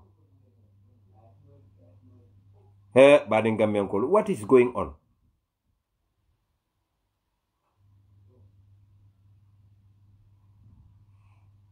What is going on?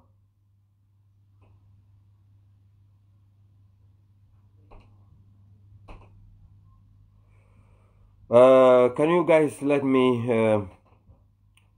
just give me a second? I've just seen a text message from a brother. Meya Lonko, he's a very good brother of mine. I've listened to your audio, asked me to explain what I mean not to cause problem. Okay. Mammeng understand Gambia. It's very critical right now. I just want to try and call this person. I hope he picks it up. Fellow Gambians, anyway, let me just send him a text message.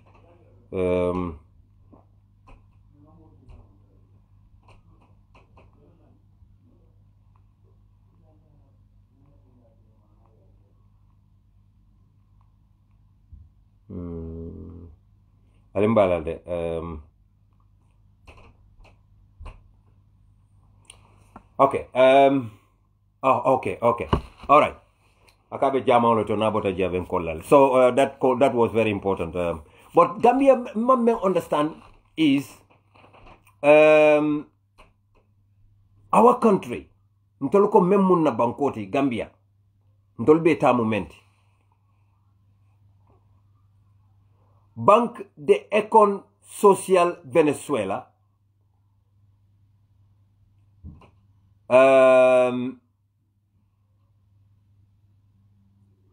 Nga kodomenta je Gambia man sakunda e kodomenta juloto Bank of Venezuela is 703 million. Okay, I think I would have my brother here to join us later on. Being budget ning explain lale.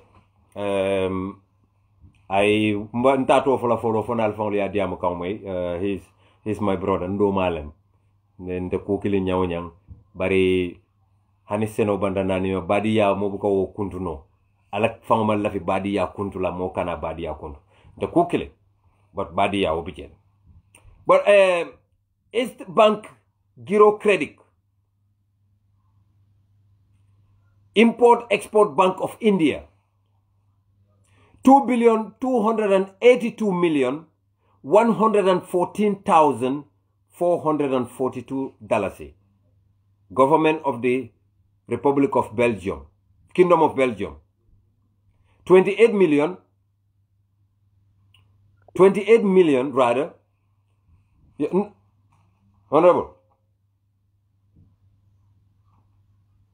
Hello? Yes, Honorable. Mbe live lede. Do you want to clarify? Do you want me to put you on live to clarify something? To clarify what I have just asked you. Bring a message and send it.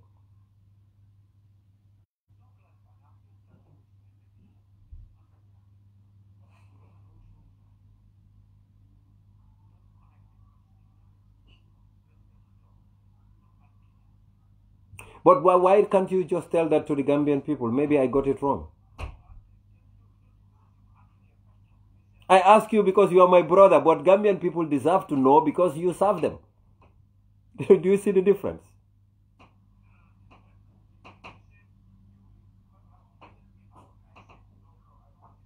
I pointed you out because you are my brother and seated a maletofono, nobody else. Because you are my brother, I don't have to call you. You are a public servant.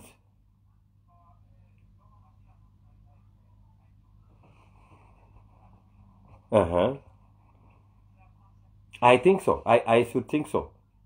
But in the live lesson, and people are listening to me, they are not hearing you, but they are hearing me. Can I, okay, Niman na live, can I call you after this program? Exactly. That's what I wanted to hear. My brothers, ladies and gentlemen, Honorable Sekuba Jaju.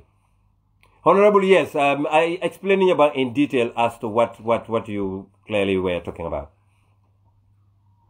No, you have to tell your listeners why prompted me to call. No, they had my audio. It was public. Not publicly. It was on the forum. But I listened to an audio where you call my name to say in the scrutiny of the budget. I remember budget scrutiny.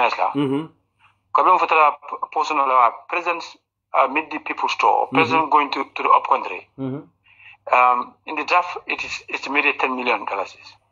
So people want to cut it. I said, yes, cutting is not a problem, but we should not cut to cause problem. What I mean by that, that's the audio. So you said you demand an explanation of me. What do I mean by problem? What do you mean by that? But it's very, yes, Bamba is very simple. The store, president's store to the farmer's store, president meet the people's store. It's a constitutional mandate. That's right. I'm not seeing Adama Barrow as an individual. I'm seeing the office. It's a constitutional mandate. That's right. Which said the president have to go and meet the people at least once a year. Once a year. That is a constitutional mandate. Once a year. Agree with you. At least. Very well. So now, once a year, if there is need for him to go twice, thrice, it's still mandated in the constitution. In the constitution. Yeah, because the constitution so that's why at least once. It could be more than once. Yes. It could be more than one, depending on the need for national interest. So when we demand an explanation from the minister of finance, he said presidents one go to the province to meet the people. 6 million is not enough for that. The minister of finance said 6 million was not enough. Yes, once to go around once. 6 million is not enough for that. So from that justification, and not only that justification that we are convinced to add or relieve whatever is in the draft constitution. That is one out of that. So when he says that, I said, okay, my colleagues, now to cut is not a problem. My suggestion was even 8 million. Now let's make it 8 million. If in case the president wants to go twice, he can constrain himself. The office can constrain themselves to make it 4 million. Instead of 6 now. I'm also trying to pick them, not to give them the ample. Because probably if they want to go for twice, that's their constitutional mandate. So that's what I wanted to explain to people, for them to understand. Not to give him 10, but let's make it 8. And then if he wants to go for twice, it's left to him. If he wants to go for once, it's left to him. From the minister, he says 6 million is not enough for one talk. But Honorable Judge, can you let me be the devil's advocate here? I would not let you just get it cheap here. This is a platform. I listen to you. I listen to you. But you would have to listen to me too. If Honorable Minister Mamburenjai brought a budget that they've worked through so hard to put together, bring to the National Assembly, you are there as a scrutinizer. You scrutinize the budget to see whether it is the taxpayers' money, not President Barrow as a person. The president is the head of state of our nation, of course. He's the chief executive. Obviously, we look after him. We pay his bills. We pay his medical bills. We take care of his food and clothing and everything. Those ones. Any civil servant is paid by the taxpayers. Exactly. So, mentioning that. Yes, but the reason why I mentioned the president particularly is... No, what I want to tell you, that in national development, in national issues, there is no brotherhood, there is no friendship. Let us all understand that as a public servant, if you are paid from the consolidated fund, you were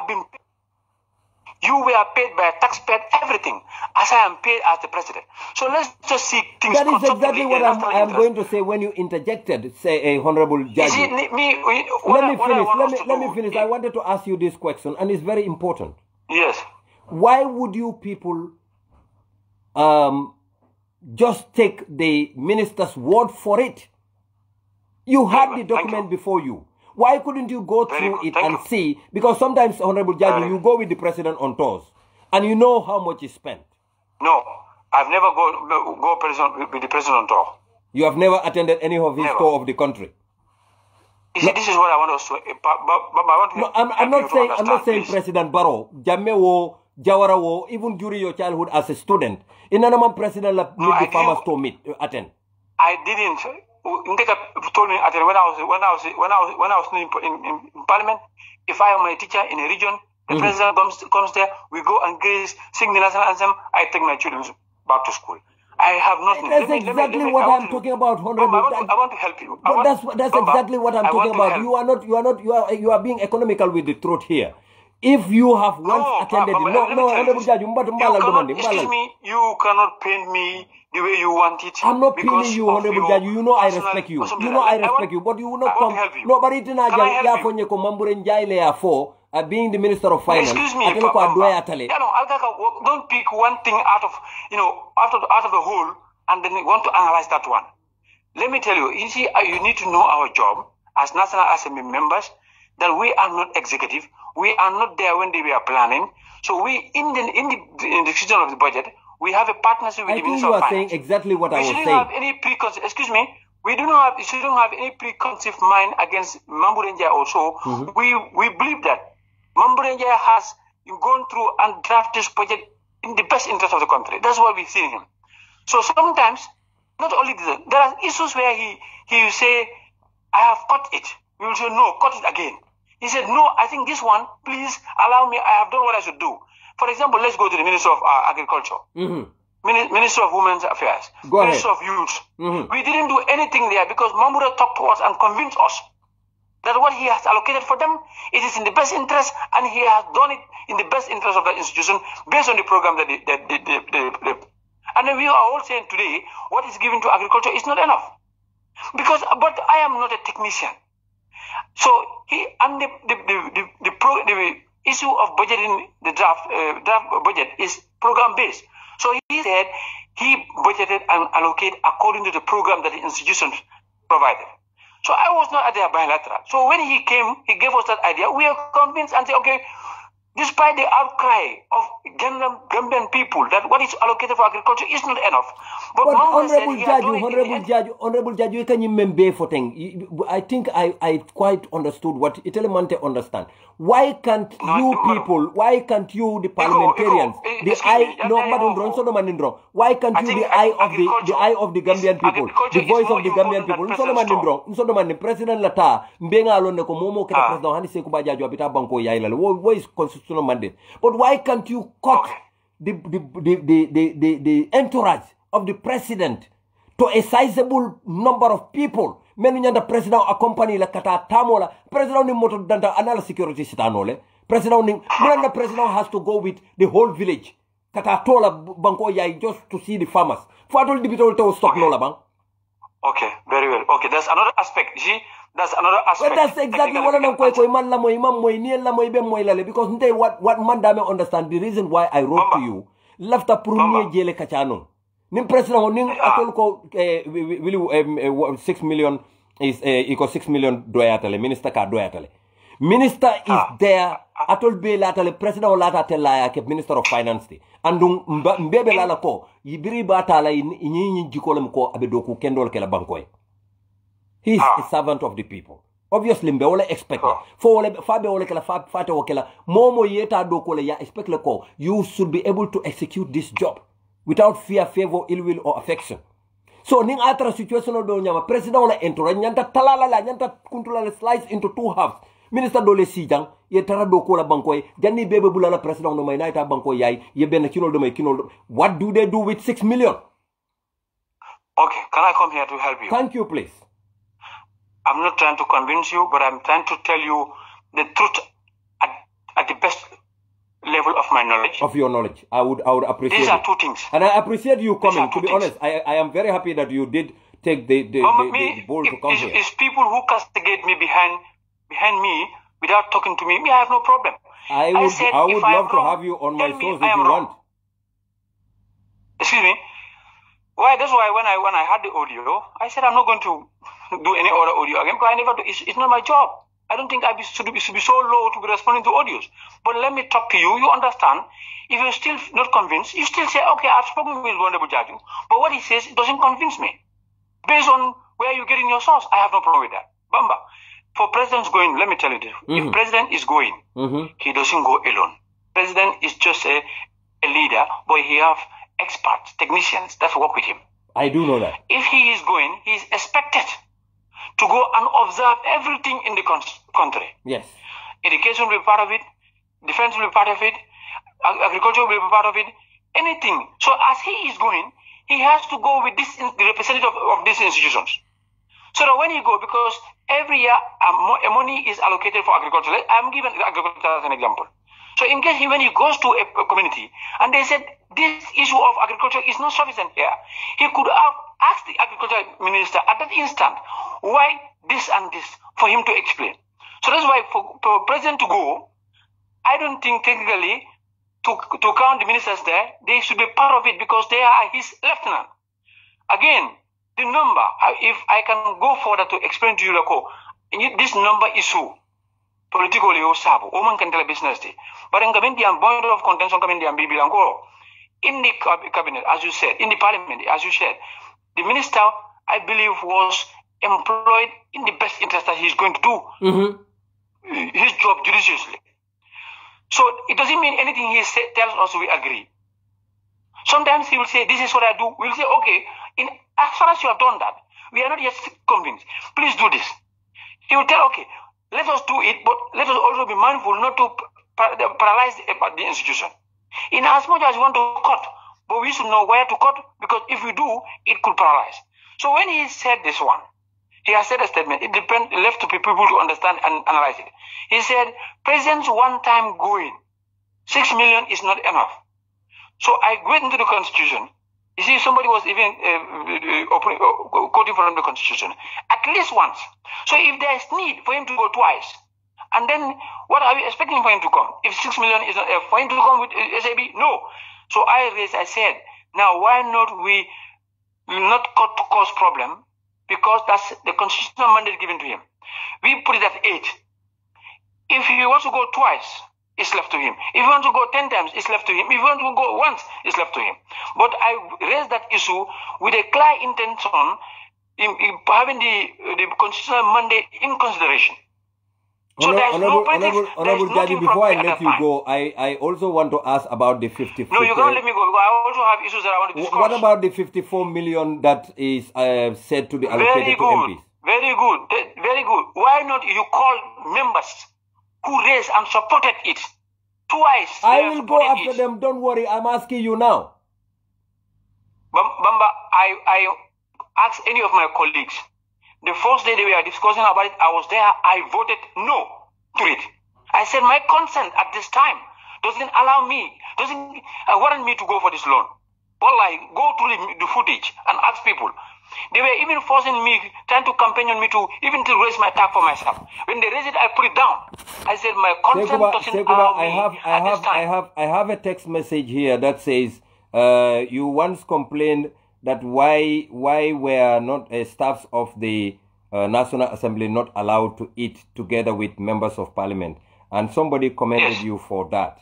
I just have that text message before me. But let me hasten to say, Sekuba. No. Let's finish this one. Let's finish this one. You said the loan.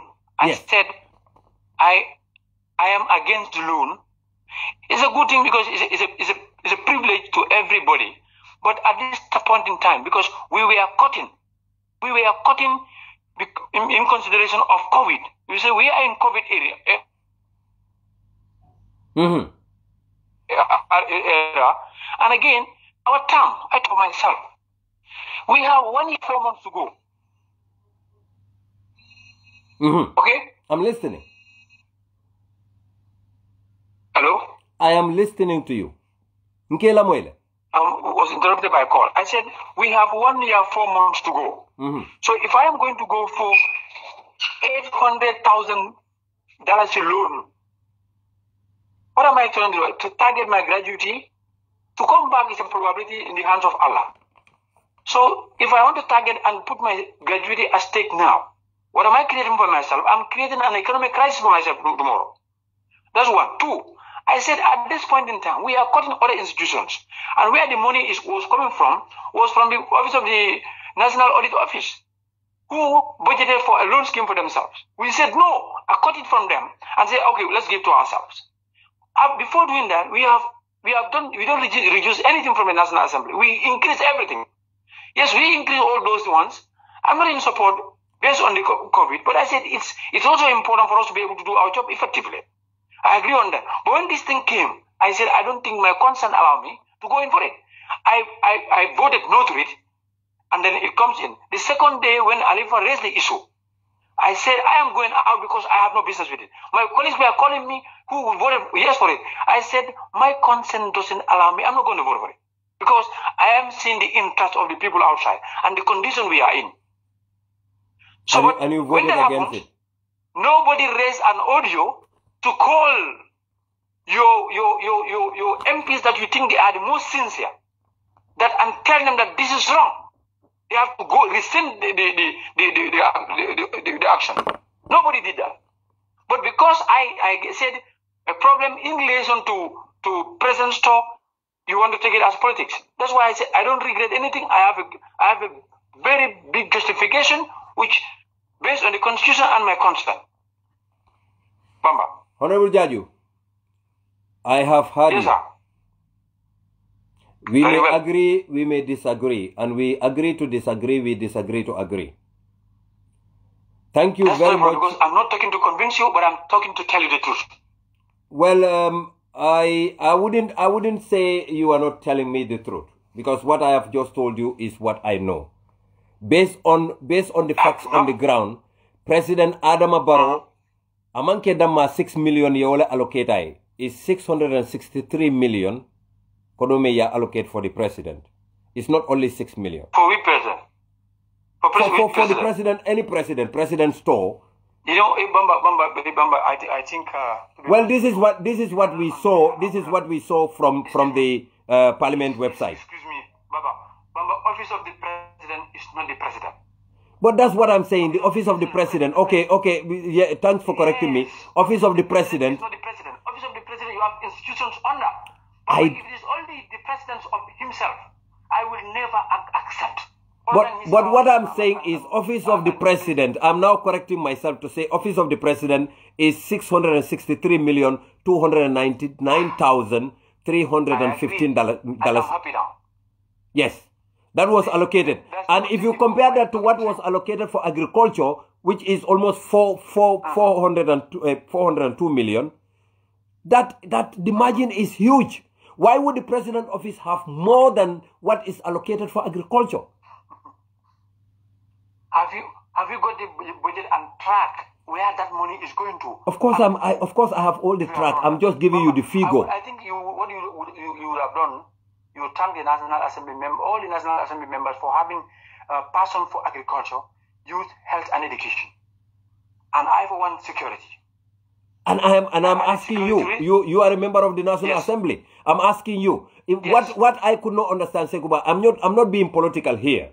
What I could not understand is, Sekuba, no, I'm not being political. To be honest with you, I'm treating you very fairly because we live in a democracy. We can disagree to agree, we can agree to disagree. But what I'm trying to tell you, Sekuba, you very well know more than I do, that the Minister of Agriculture is laughing at the Gambian people. This I would not even blame the president.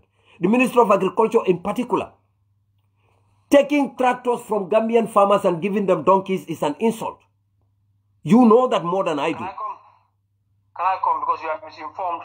You are politically being carried away. Tell me. Can I come? Tell me, yes. To me? Let me tell you what I know about it.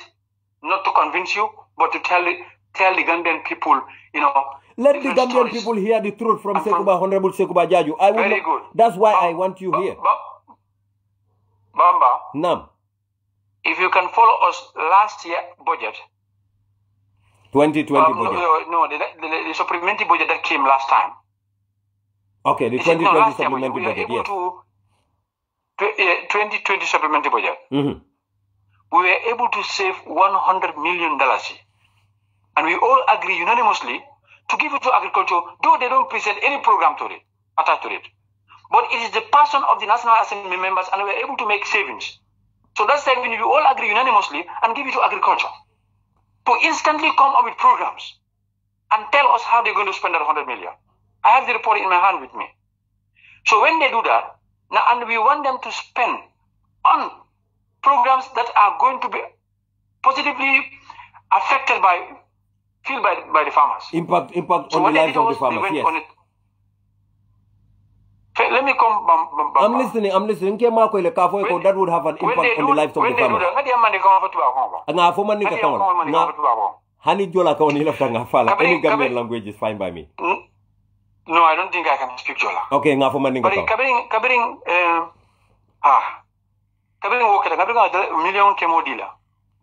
Nko ko alta programo lu dara na mi yalan ko albe 100 million spend na nyamin. Kato alnim program man na bar ntol nga diptele nga news for agriculture. Kom fe ko Minister of Finance min diala ado atale. But finance ko atole man program fe na because budgeto nga aka program based budget no. So nalim program man na mi man na atoko ro dilala. But saying itata. Ngoko albe programme drami anko abe gambe sama do kulale le nyafitala. Itata ye sobeleke. The assessment they went around the country. Ke yininka itolu sula minela. Sama do kulaji mababi je ko. Isulata be yamol minke joron saba. Polon faloti suolti firlangolu huolu dabolu. You making me laugh. You making me laugh. Excuse me. Huh? Even Jelendikan. No, I have no problem with that. It's not going to laugh or not, because I'm trying to tell you the truth from the report of the Agriculture and the Agriculture Committee. They brought that report because Senegal ko lafta be on le men be masingolo sabar. Wallahi, billahi. Okay, go ahead. That are entrusted. You see, let us not just see the information superficially. Let's go in depth. Call the chairman of Agriculture Committee in the Parliament, Honorable Momodu Sise, member for Janjambure. He's the chairman. Honorable Momodu Sise. I would definitely call him Honorable Momodu Sise. Yes. Call Honorable Alaji Silla, Nyani constituency. He's a member of the committee.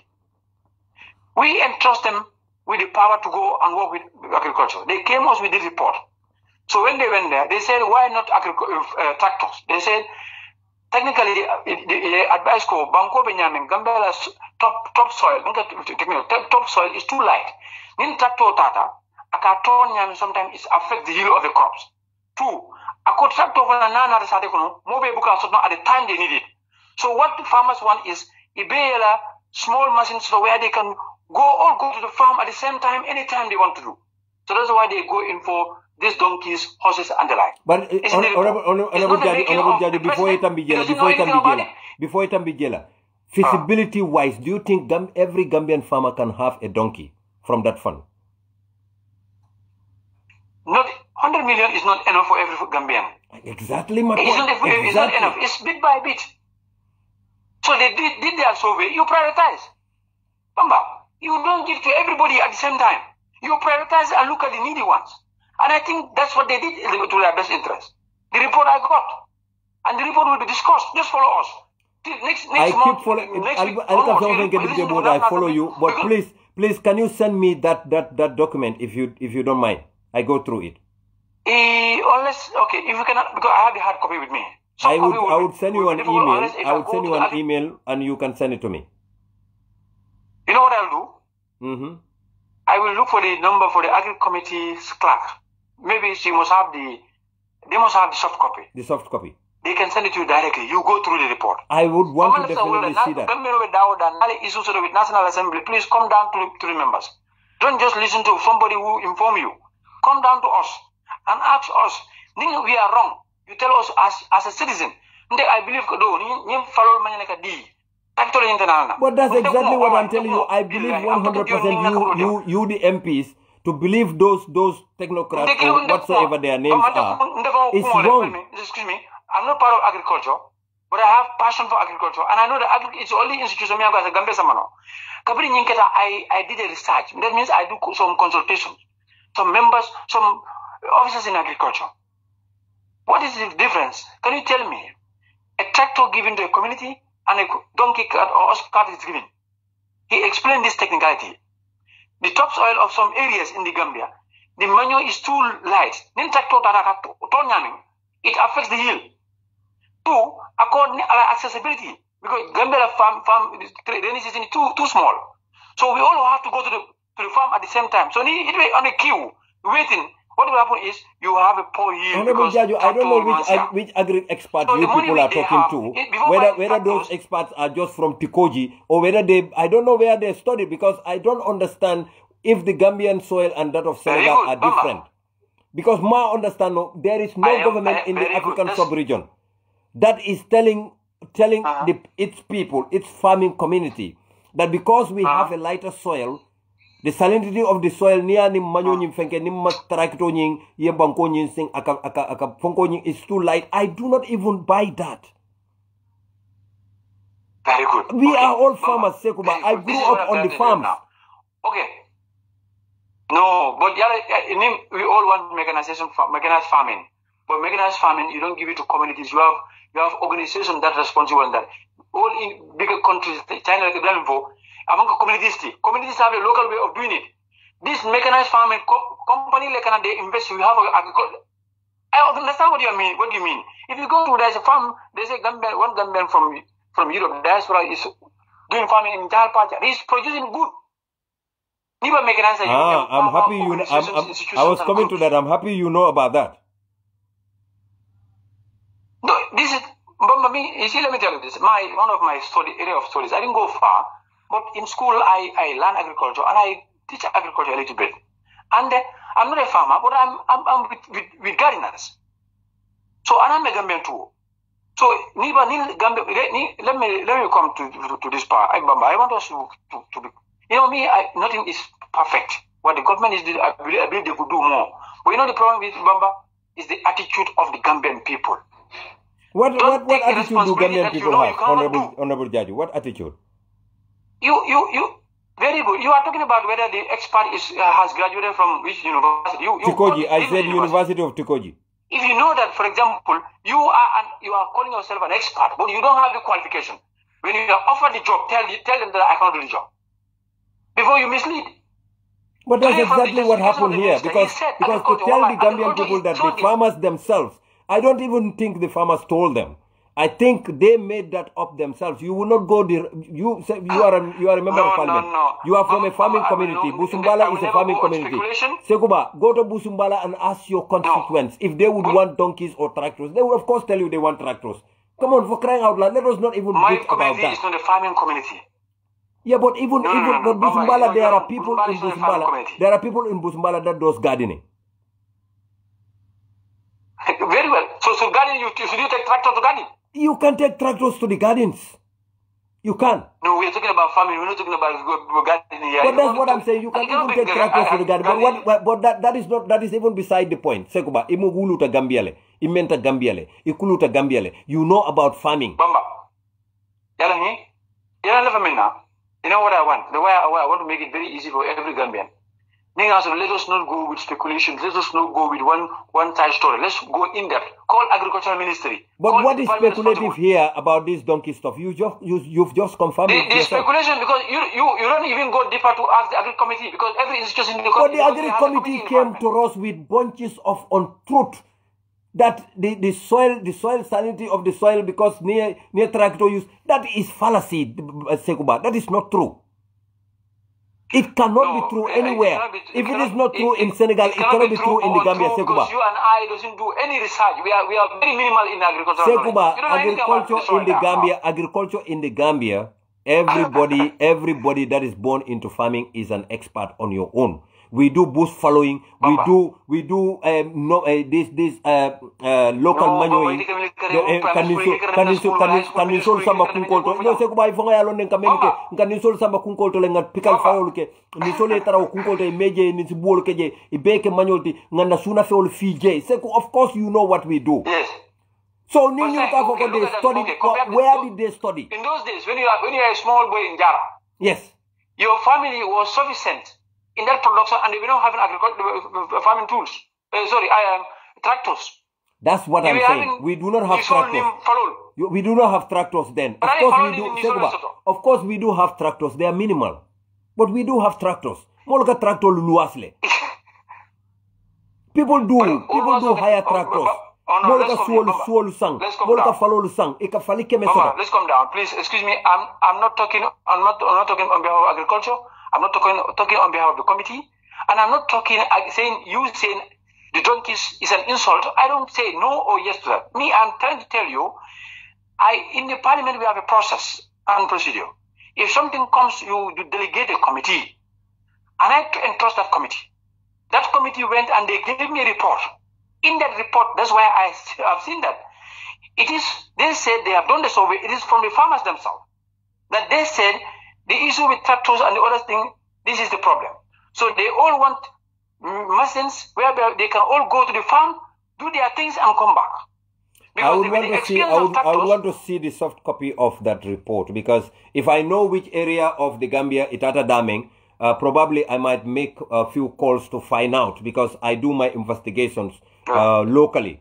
But I am not going to buy that story until I hear from the farmers themselves, because obviously I do not see any expert that will come up with such an idea. I will send you the number for the chairman and some members of the Agri Committee. Please do. And my next program, I will have them on. And then probably some officials in Ministry of Agriculture. Bamba, let me tell you this. Bamba, what I want, if I can have from the government, I will allocate 75% of the budget to agriculture. Why don't you fight that in the National Assembly? That's why you are there. Yeah, but you don't follow National Assembly members. Of course I follow you, Sekuba. Why would I tell you about the food stuff about the National Assembly if I'm not following up? No.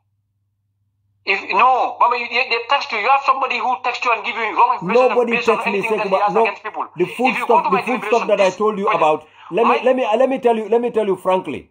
Yalon sai nendi bota diamola. But go and ask the clerk of the house when did I call him on that. I spoke to the clerk of the National Assembly about that food stuff. The clerk doesn't know anything about. Cannot tell you anything constructive. Get the members and the chairman. No. The clerk doesn't know anything. No, the food stuff. Of course. Maybe the clerk knows more than you. Clerk or email long. Which food stuff? Okay, sorry, which food stuff are you talking about? That pro staff olunal kana domor wati kilola. Sometimes many be do kola je. Ika for dipitol follow domori after itole na domori. Itolu dipitol follow ka domori. Yes. That's exactly. So the clerk knows that more than you. Maybe you cannot kumole mo ika jabi. Alo sekwa yamere buka wala ke dipite mo fanantoba. Bamba, I don't know. For us not eating with staffs, doesn't emanate from the clerk, but it emanates from the members. Members say they feel that they should have respect. They shouldn't rush with staffs to go and get lunch. So clerk is there to implement what members wanted. Members of the National Assembly. My bone of contention is... Nkana na programo sifti lafte bulala le puru ye ta. Ndenga tenten na diamola. No, I'm very happy. Lafta dula killing the Senate la honorable judge. Lafta dula killing the Senate la honorable judge. So, and then if I can give you... Yes. Please do. Lafta dula killing the Senate la honorable judge. You people are there, whether you belong to political party, let's put that aside. You people are there to be eyes... I don't belong to any political party. Yeah, to be the eyes and the ears of the Gambian people. That's why you are the eyes and the ears and the mouth of my of the Gambian people, exactly. Yes, and of the Gambian people. Serve the interests of the Gambian people, and you will have no problem. Are we not serving the interests of the Gambian people? I'm not saying you are not. I said do. Continue doing. If you are, we cannot be perfect. Bamba, ni moy kuke do ka fa jarama bari jande nyande jang adjos lale. Na bari ye jarama sai ni ku kendo ke mengi ngalo mba fulale bari ni man ku kendo ke mba fulale man ku kendo ke iman jarama Mavonte as an individual, because you are talking to me, as an institution, as National Assembly. Of course, Sekuba, did you listen to my program? I said the National Assembly, they do sometimes stay till late after 3 a.m., sometimes after 1 up to 2 or 3. They are doing a tremendous job. It's a great sacrifice. I did say that. Maybe you didn't listen to it. Kunung is almost about 30 hours at the National Assembly. But that's what I said. I said you guys, that's what you are employed for. But of course, you people are doing a lot. We appreciate it, but it is not enough. You need to double up.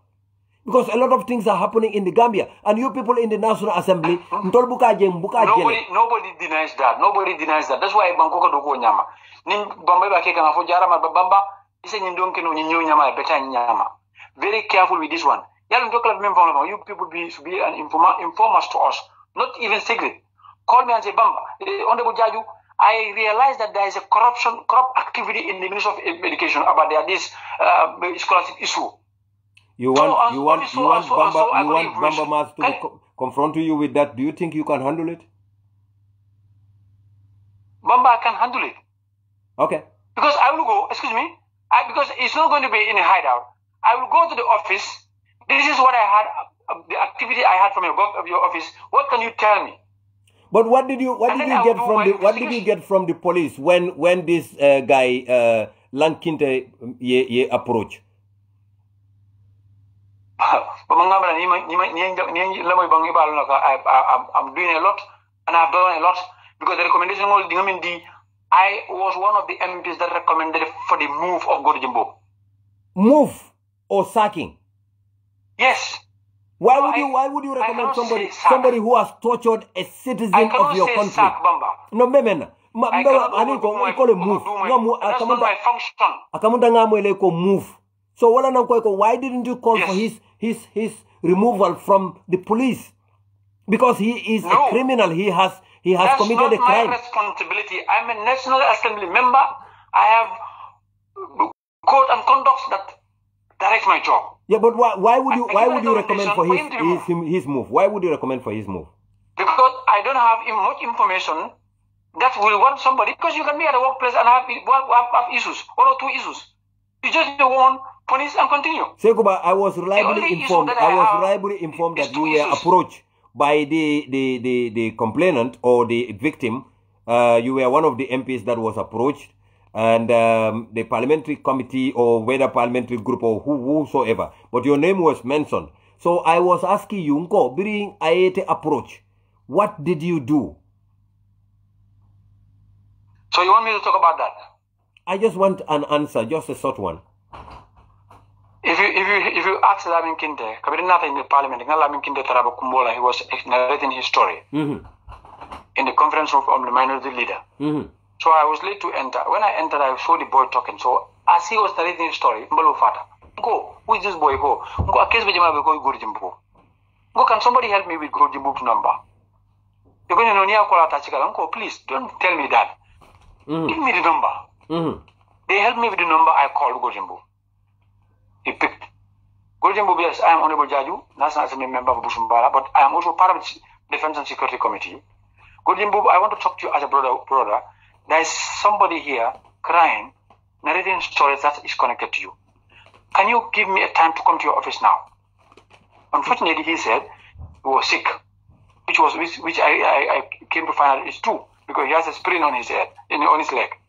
So, but I said, not with, whether you are in the office or not in the office, I want to come to this anti-crime. He said, go there, my junior is there. I said, can I tell you why I'm coming there for? He said, yes. I said, Lamin Kinde has a complaint against you. He said, okay, no problem. That's a complaint against the institution. Please go to my junior. I went to the junior. I asked Lamin and all the members that are there. It's me and minority leader and Lamin's friends. We went to anti-crime. That was the first time I entered anti-crime. I met the junior, the assistant, that's so, who is there now as the commander. I explained. So narrated his side of the story. When So narrated his side of the story, I said, so okay, still I'm not convinced. But let me tell you, before it takes you by surprise, I am going further. So call your boss, Goldimbo, tell him that I said, I'm not convinced from the narration you're giving me. So I'm going further. to the Inspector General of Police. So that what we want now, because the technical information that we have is you have to withdraw the case from the court so that we can have a re-investigation of the issue. Because we have some doubts in your investigation. And that's what I did. I called the IGP with the minority leader. The next day we went to the office of the IGP. And then when we told the IGP, the recommendation we gave the IGP was IGP commanded anti-crime to withdraw the case. IGP took it upon to assign his junior, that was sergeant by then, to call anti-crime prosecutor to withdraw the case. After withdrawing the case, we gave a recommendation for him to set up another independent panel. They did that in investigation. I was twice part of some questioning. Then from there, they were on the investigation, because when you give investigation, it's left to them for them to bring a report. So I gave them a flag that yes, is the investigation going on? Yes. Some will tell me no, the investigation is over. They don't give you any report. They don't give you. I said no, not me as a per se, but I want them to come with a report for the benefit of the Lamin Kinte and the family and the whole Gambian people. Did they do that? We were there until this issue of the boy that Gorjimbu, he claimed that Gorjimbu beat him with a hoe on his private part. So when that happened, a journalist came to interview. I said, this is what is happening. My issue with Gorjimbu is still pending because Gorjimbu is under investigation with Lamin's case. Now, if this same thing is coming again, another allegation against Gorjimbu, I'm recommending the IGP to take Gorjimbu on an administrative leave and move him from anti-crime. Because anti-crime might be doing good, but the name of Gorjimbu is being spoiled. So let him, and that's exactly, I am one of the people, some of the people that added their voice. For him to go on administrative leave, he's gone, and then he's moved. So for him to be dismissed, I think that's not my, I would go very far in that, because what should prompt somebody to be dismissed, do I know? What level is left to the institution? So if you Gambians are seeing that, no, Gorjimbu should go, please bring more evidence. So this is what I think a panel did their investigation and made recommendations that Gorjimbu should be disciplined. Gorjimbu should be disciplined and moved, something like that. So Gorjimbu has been moved but not disciplined. What is Parliament doing? He was disciplined because administrative leave. I assume he was taken to administrative leave on without release. That's discipline. You call that discipline? Beating somebody in his trousers. Are you not disciplining me? Honorable Jaju, I don't understand what you mean, but that was discipline. Moe moli pala kurto kono, ya sindi karikilin karfula, imajo, wolemo disciplined. Mama, look at it, excuse me, an investigation, Babangara Kulta Bunyama. No, but we are looking at it on face value. Moe moli pala kurto kono seguba kurto kono le musate lorante ni moli pauto dro ilafta senela mambala wola mambala wola but covering medical bengokata what was the report of the medical report? The medical report says that the boy is okay. The boy is now been paralyzed sexually. No, they said he's okay. You see, you look at the gravity. But you don't look at the gravity, you look at the intent. In every criminal case, Sekuba, I studied law. That is my field. You can't tell me about law. The intent is what is more important. Ala mens rea, at the point of committing the actus reus is what you look at. What was Gorjimbu thinking when he was hitting the man in his trousers is what you look at. I'm not here for Gorjimbu. I'm not here for the police. The issue is I want to make it clear to Gambian people why I said let us not deduct in a way to create problem. You have explained that. You have explained that, and I've also told you that President can take a smaller entourage to go on the tour of the country, which you agreed with. So obviously, I didn't agree. No, that also could happen. No, Maru. Ekonye barani expatriates on the kata anim fonkol kata len ko expatriates. The president ni expatriates kita. Every department na expatriates la bondije. Did you agree to that? That is a constitutional mandate. Of course he has to go with expatriates. I'm not disputing that. But why would he go with campaign managers?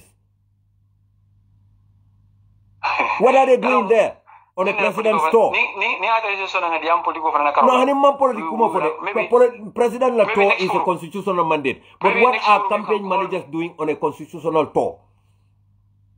They have nothing to do there because Wolumanta President Marco ila Senegal na kumat. Wolumanta fenkela je. I have no business with that. Exactly, but nka wole for Wolantin nanko ko President na ko annual bita. Wolbe la expatriation kan obviously fala entourage wara.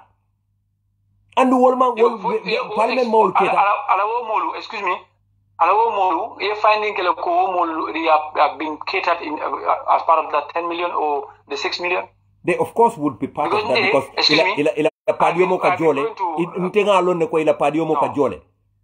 And it comes from that fund. Okay. Okay. I'll do an investigation in that. Do that, please. Do that. I will be very happy if you do. But because in fact, if you want my help, I would help you with proof. I'll be very no, but if a minister goes on official, let's say for example, the president called me as an MP. Honorable Jaju, I'm not talking about ministers. Excuse me. It's not about ministers. I'm talking about president's campaign team. President campaign team konka general ne ka jonte a belief ko ni mpadi me jol minister jo ni minister of environment command president minister of environment command another permanent secretary ako I'm going to talk and I want to be part of the talk. That is fine. It's official. That is because okay. Maybe there could be an environmental issue. So for those people to be paid their per diem, I see no reason in that. I don't have a problem with that. For campaign manager to come and I don't have a problem with that either. Very good. But I have a problem. I have a problem with president's political team being paid from the taxpayers' fund when he is going on constitutional. Can you name me some people who are the political team? Of course, you know the president's political team. You know that. You know Mambanji Kinjai is part of the president's political team. Very good, Mambanji Kinjai. Of course, you know. Mambanji Kinjai is the administrative officer of the National People's Party for National People, NPP. He goes on the tour. He's on the tour with the president. And he gets so paid. You're gonna even pronounce him MPP because you National People's Party. National People's Party. Ngamira wala. Malonko. Yeah, Ndamanga NPP nkati wala namma party onyina because party alma launch follow wala my NPP. To be honest with you, you but you people are the initiative of MPP. Wallahi billahi azim. NPP lotale fa banta mo nana man soto dunia ko na yak mo fonke. We didn't discuss that on the No, we can discuss it. I insist we can discuss it. Mo nana ma fonye doto. Baro youth movement lotale mo ma fonye. Baro national development lotale mo ma fonye. Mo nana ma kumo fonye doto. Nte. No, Baba, let's forget about politics. Let's continue on national justice. But that's what I'm trying to tell you. What coming for him, President of the national political party members all kata tola with the president and they get paid. I'm telling you. And that is not part of the budget. Wito. Akata the people's store. Malo ika to kumani nyadi le. Nunto ika made the farmer store. So ya to falling made the people's store. So malo saying ika toju malo kumandala maybe Barrow on project or Barrow stone laying foundation or whatever. Because Tony is to you can give it any name. I don't want Gambians to do. Let the Gambians don't see the office as Barrow. Let's see it as the president. He is the president for now. Bring Yaya Jamme bijenka fole Yaya Jamme. Barole bijembe Barole fola. That was wrong. What was wrong yesterday is still wrong today. What was wrong yesterday is still wrong today. Am I hearing that from Honorable Jaju? Very well. But I will apologize. Because I am hearing this from Sekuba that what was wrong yesterday is. Baba, can I repeat? Can I repeat? No, I heard you very loud and clear. No, maybe your listeners or your viewers doesn't hear me very well. Remember, I said from me, what was wrong yesterday is still wrong. I hope listeners you are hearing this from Honorable Sekuba Jaju. What was wrong yesterday very well. is still wrong today. It's left to you and the listeners to give me some information, some incidents that, they feel that it was wrong yesterday and still going on. I'm happy. I'm so happy. The last point, la famille follow Gambian. The last point, la famille follow Gambian. We are listening. Nimbe Gambe Jan, nimbe Gambe Banda, nimbe Lamoyam. Ko, Nkana Bankuduku Joko, Nkakarle Mako, or Nkakarle against. Nkake Gambiale. I agree with you on that. Ha. Nkake Gambiale. Last minute. Please. So let's reach out. I may not know all, or we may not know all of you, but you know all of us. Try to, at your own level, to reach out to us and chat. Give us ideas and say why you did this was wrong to me. I will tell you my version why I did it. If it is still wrong, I will learn from it. I accept it. Because my objective is to have a best legacy in the country. Because the country is for all of us. So when this budget came, if you follow me on my deliberations and the program I had with Mime Kiring Su Radio with Pamudu Bojang, they were with this misconception that some of they even gave us an association of expel MPs. I will never say anything with about the draft constitution, about the draft budget. I told him, I think this is very wrong. My job, I'm not rejecting the draft constitution, but I will reprioritize the draft constitution. The amount of money the government plan to invest, I will scrutinize to see whether it is in the interest of my people, Busumbala, and the country. If I feel that they want to do one A or B and it's not in the interest of the Gambian people, I will suggest for its reallocation. And that's what we did. And also to cut down the deficit. As I can tell you today, after everything, we were able to cut about 2 billion from the deficit. Now instead of 6, we are talking about 4 now. So because we cut there, add there.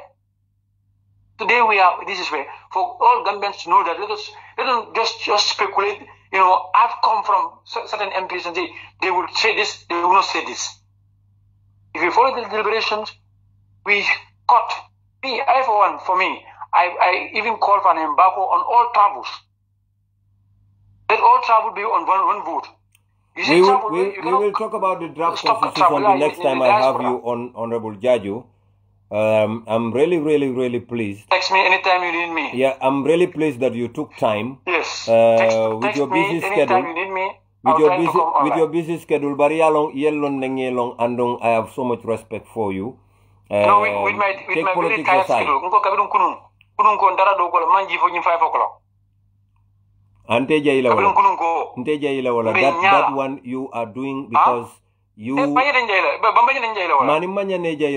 is something that is expected of you. You are paying me to work from 8 to 4. Yeah, I'm paying you, but if your deliberations couldn't finish between that period of time, sometimes government Sekuba, I work Saturdays, Sundays, and that's not part of my TOR. Excuse me, ngo bamai mokendo nyawe ko karbediata. I kule kemin tambita ke kuala. Yen to jo ko inga doko from 8 to 4, that's the official time. But ingo inga doko ko both day, night and day again. Afonye ko ala baraka. You mean you work from yesterday Almanji for sign? Till 3 or 4 o'clock today. O aliya katala o ala baraka. Whoa, that one is extra. Kabrin 10 o'clock kununko.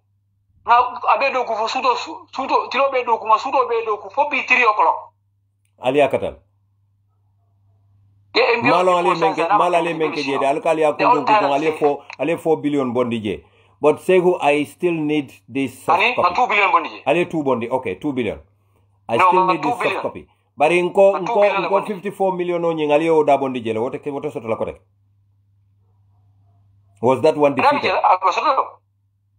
The loan for MPs, 51. No, not defeated. Not defeated. It's not defeated. No. I will pursue it. Thank you very much, Honorable Jaju. Thank you so much. You are more than welcome. Thank you very much. Thank you. Badingolo, that is Honorable Sekuba Jaju. Molma understand we can disagree to agree.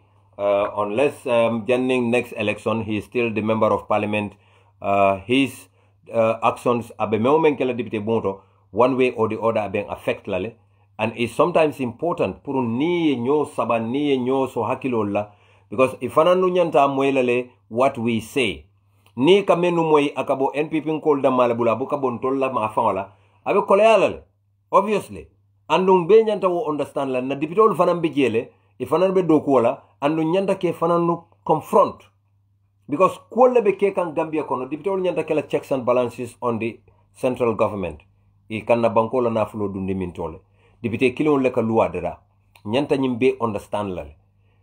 Back to our deliberation ngamuru na diamol kan memem fo kambi fonga honorable Sekuba Jaji Soto wolemo the Export Bank of India 2,282,144,442 loan, and I also nga fo fanako International Monetary Fund fana Gambia man sakunda donto kodola mentata kanyang more than 835 million and 91,748 ngamen be kafunyoma ngaitande Gambian ko la ko the total amount of death as of September, October, November, September last 3 months ago, it's almost 34,919,200,404 dalasi wala julobe Gambiela ngamen donto as of this September karo tili tansaba 2020 34,919,200,404 dalasi wala be Gambiela. Mbe life le denge ngamere mistake tele yon call. Okay. Someone is calling me. So wala be Gambia. Andung ngafo Gambian kole ko President Barrow la very close friend. Ikafome ko Sambujang Kamara. Ay problemo soto no yamuta bafuloto polisol ya arrest. A case nying polisol ya case nying trop. Badin Gambian kol. Nyanta trailale wato dobe President Barrow nga put to task. This person I'm talking about is a very close friend of President Adama Barrow. Very, very close. Munanti na nyimbe keso la yalo nga fale na follow atodung Ibrahima Soriba ye problem soto ya samba police. But what happened was the case was withdrawn from the police. This Sambujang also had a problem. Yasamba police, the case was taken off from the police. Why is the president all the time interfering with the work of the police and nobody is taking him to task? Badin Gambian call. Yin Sambujang is a very close mate of President Adama Barrow. He's into real estate business. Sam and co accused persons. Yes, somebody custody at the police station when they had and they allegedly assault some residents of Pafuloro. They were granted bail. Case nyim fata wala nyama, a case nyim mam funti nang kotenke badin Gambia ko la salo wo nyama. Andung Gambia nyantang hakilo tula bakele ngang hakilo murunde faraba bantankan. Problemo men keta faraba bantan. Mbenga lonne. Malla fi problem sifala Gambia andum bi say itol ko be menke kan kamola mobile phone solo monitor. They are also looking at our call recordings, WhatsApp, ito monitor no Twitter. They are monitoring Twitter. They are monitoring our Facebook and social media. They are monitoring social media. And this is actually prying into the freedom of expression of Gambian citizens. Mbenga lo ne membe caring Gambia bi. Ndola 6% of our GDP has all gone into trash, rubbish.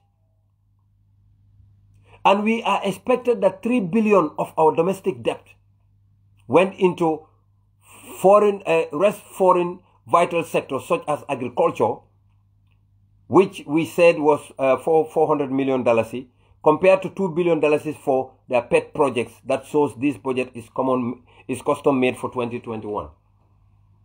2020 la 2021 budget nka wolel balance thing. So what is happening? cut and paste, cut and paste, cut and paste. Mamburen Jai does that every time. With few adjustments here and there. Akawoleke. Badin Gambian ko fatuli amiran tulu nyanta tenten na tende ba. Ali amiran nyanta tenten na tende ba. Over $1 billion earmarked for centralized services together with potentially illicit proceeds from billions of new and ongoing infrastructural contracts will ensure timeless 2021 election would be catered. President Barrow be being abakan wale mabala 2021 election of fond la nyadile. We are not fools. Gambia banko dingolo. Alale hakilotu. Alinga hakilotu bake. Because banko mbele dentala. Mamburen Jai can be very smart. But Mamburen Jai cannot be smarter than the rest of every Gambian. It is our duty as citizens to put government to task. Nga kuma for jang, we have proof.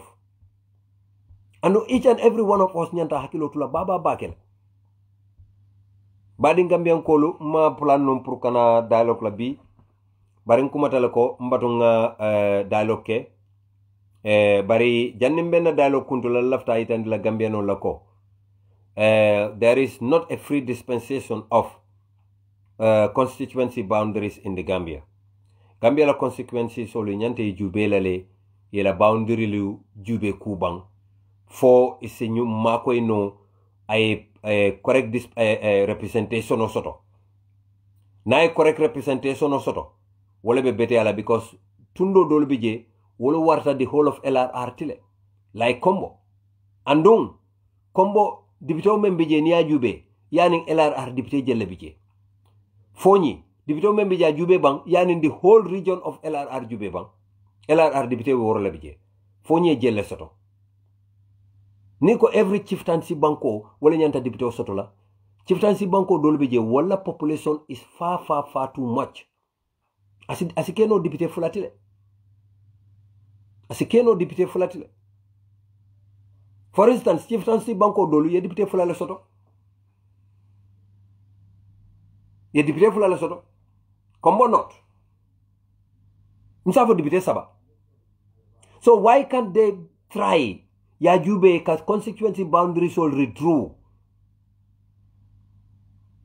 Isaje insi correct representation soto of the number of people per constituency per MP. Ntebe la fila IECO jube ye nyalo akang andung kome nga fale nyamem fanang na health sector nying is in tatters andung nyanda fero be katalale ka mansakunda bulo tormondong pour yen na health sector nying ya ko nying tamande ibe fero kala nyameng itolle along yen na jate kende abunda nying ya atopoto Gambia be tembo mento bi nimmo sasata moluka jikelate ala kolal e kamira lako nyimmari o kay dula bele mu hari yallati hanin na bungo kono be abela mata hari yallati le andung mansakunda la felio lo moti because mansakunda bibi kono men be ka pusur pasar na tara ka dunno bankola boris boro le kunna hanni ka sunyale everyday nin tro ko la kalo ka fanda kono we would have enough medication for our sick. They are also citizens banku dingol lemu e manya na sasala ifa e ka kaito safe ka di badi wala pour waleta boro seye no loptano nyanta bo enough medication o soto la lebe mendi la patients o la mendi alonko they are in critical condition. President Adama Barrow na la Mansakunda does not care, and unless we Gambian people vote them out we would always be the same thing of the same old stuff nga menkele wadda kilin ku kilin leka murunang andu nyanta try la ba all means nga try nga kunta nyato before it gets out of hand. Badin Gambian kolu nata nyine dialla pour mbe nga try na bankole mun tolle dentala mbe banku ding ntol si mune keno bankoye kana nyini ka banko si mune keno ite si menno bankoye wala mu don't give up, keep trying and inshallah nimman satalla endema ala bembe ma ko lale benna banko bondi lale abe dunding jalo menda President Adama Barrow nala national puntum pandam molo ngal tento ngal jey albadi malamo bamba serigne mas kadim rasul. Assalamu alaikum wa rahmatullahi ta'ala wa barakatuh.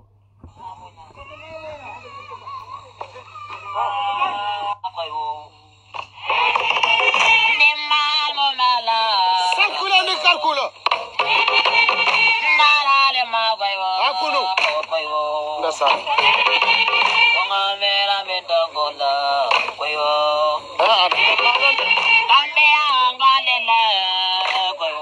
Aldo kilo di kalene. Dulo bela.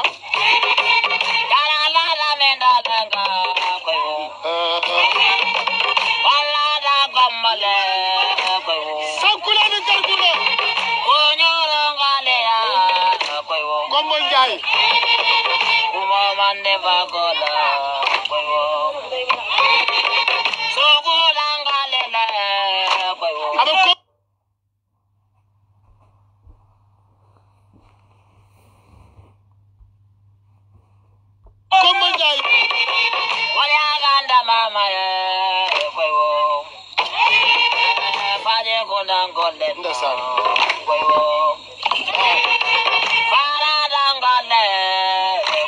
Kombo njai le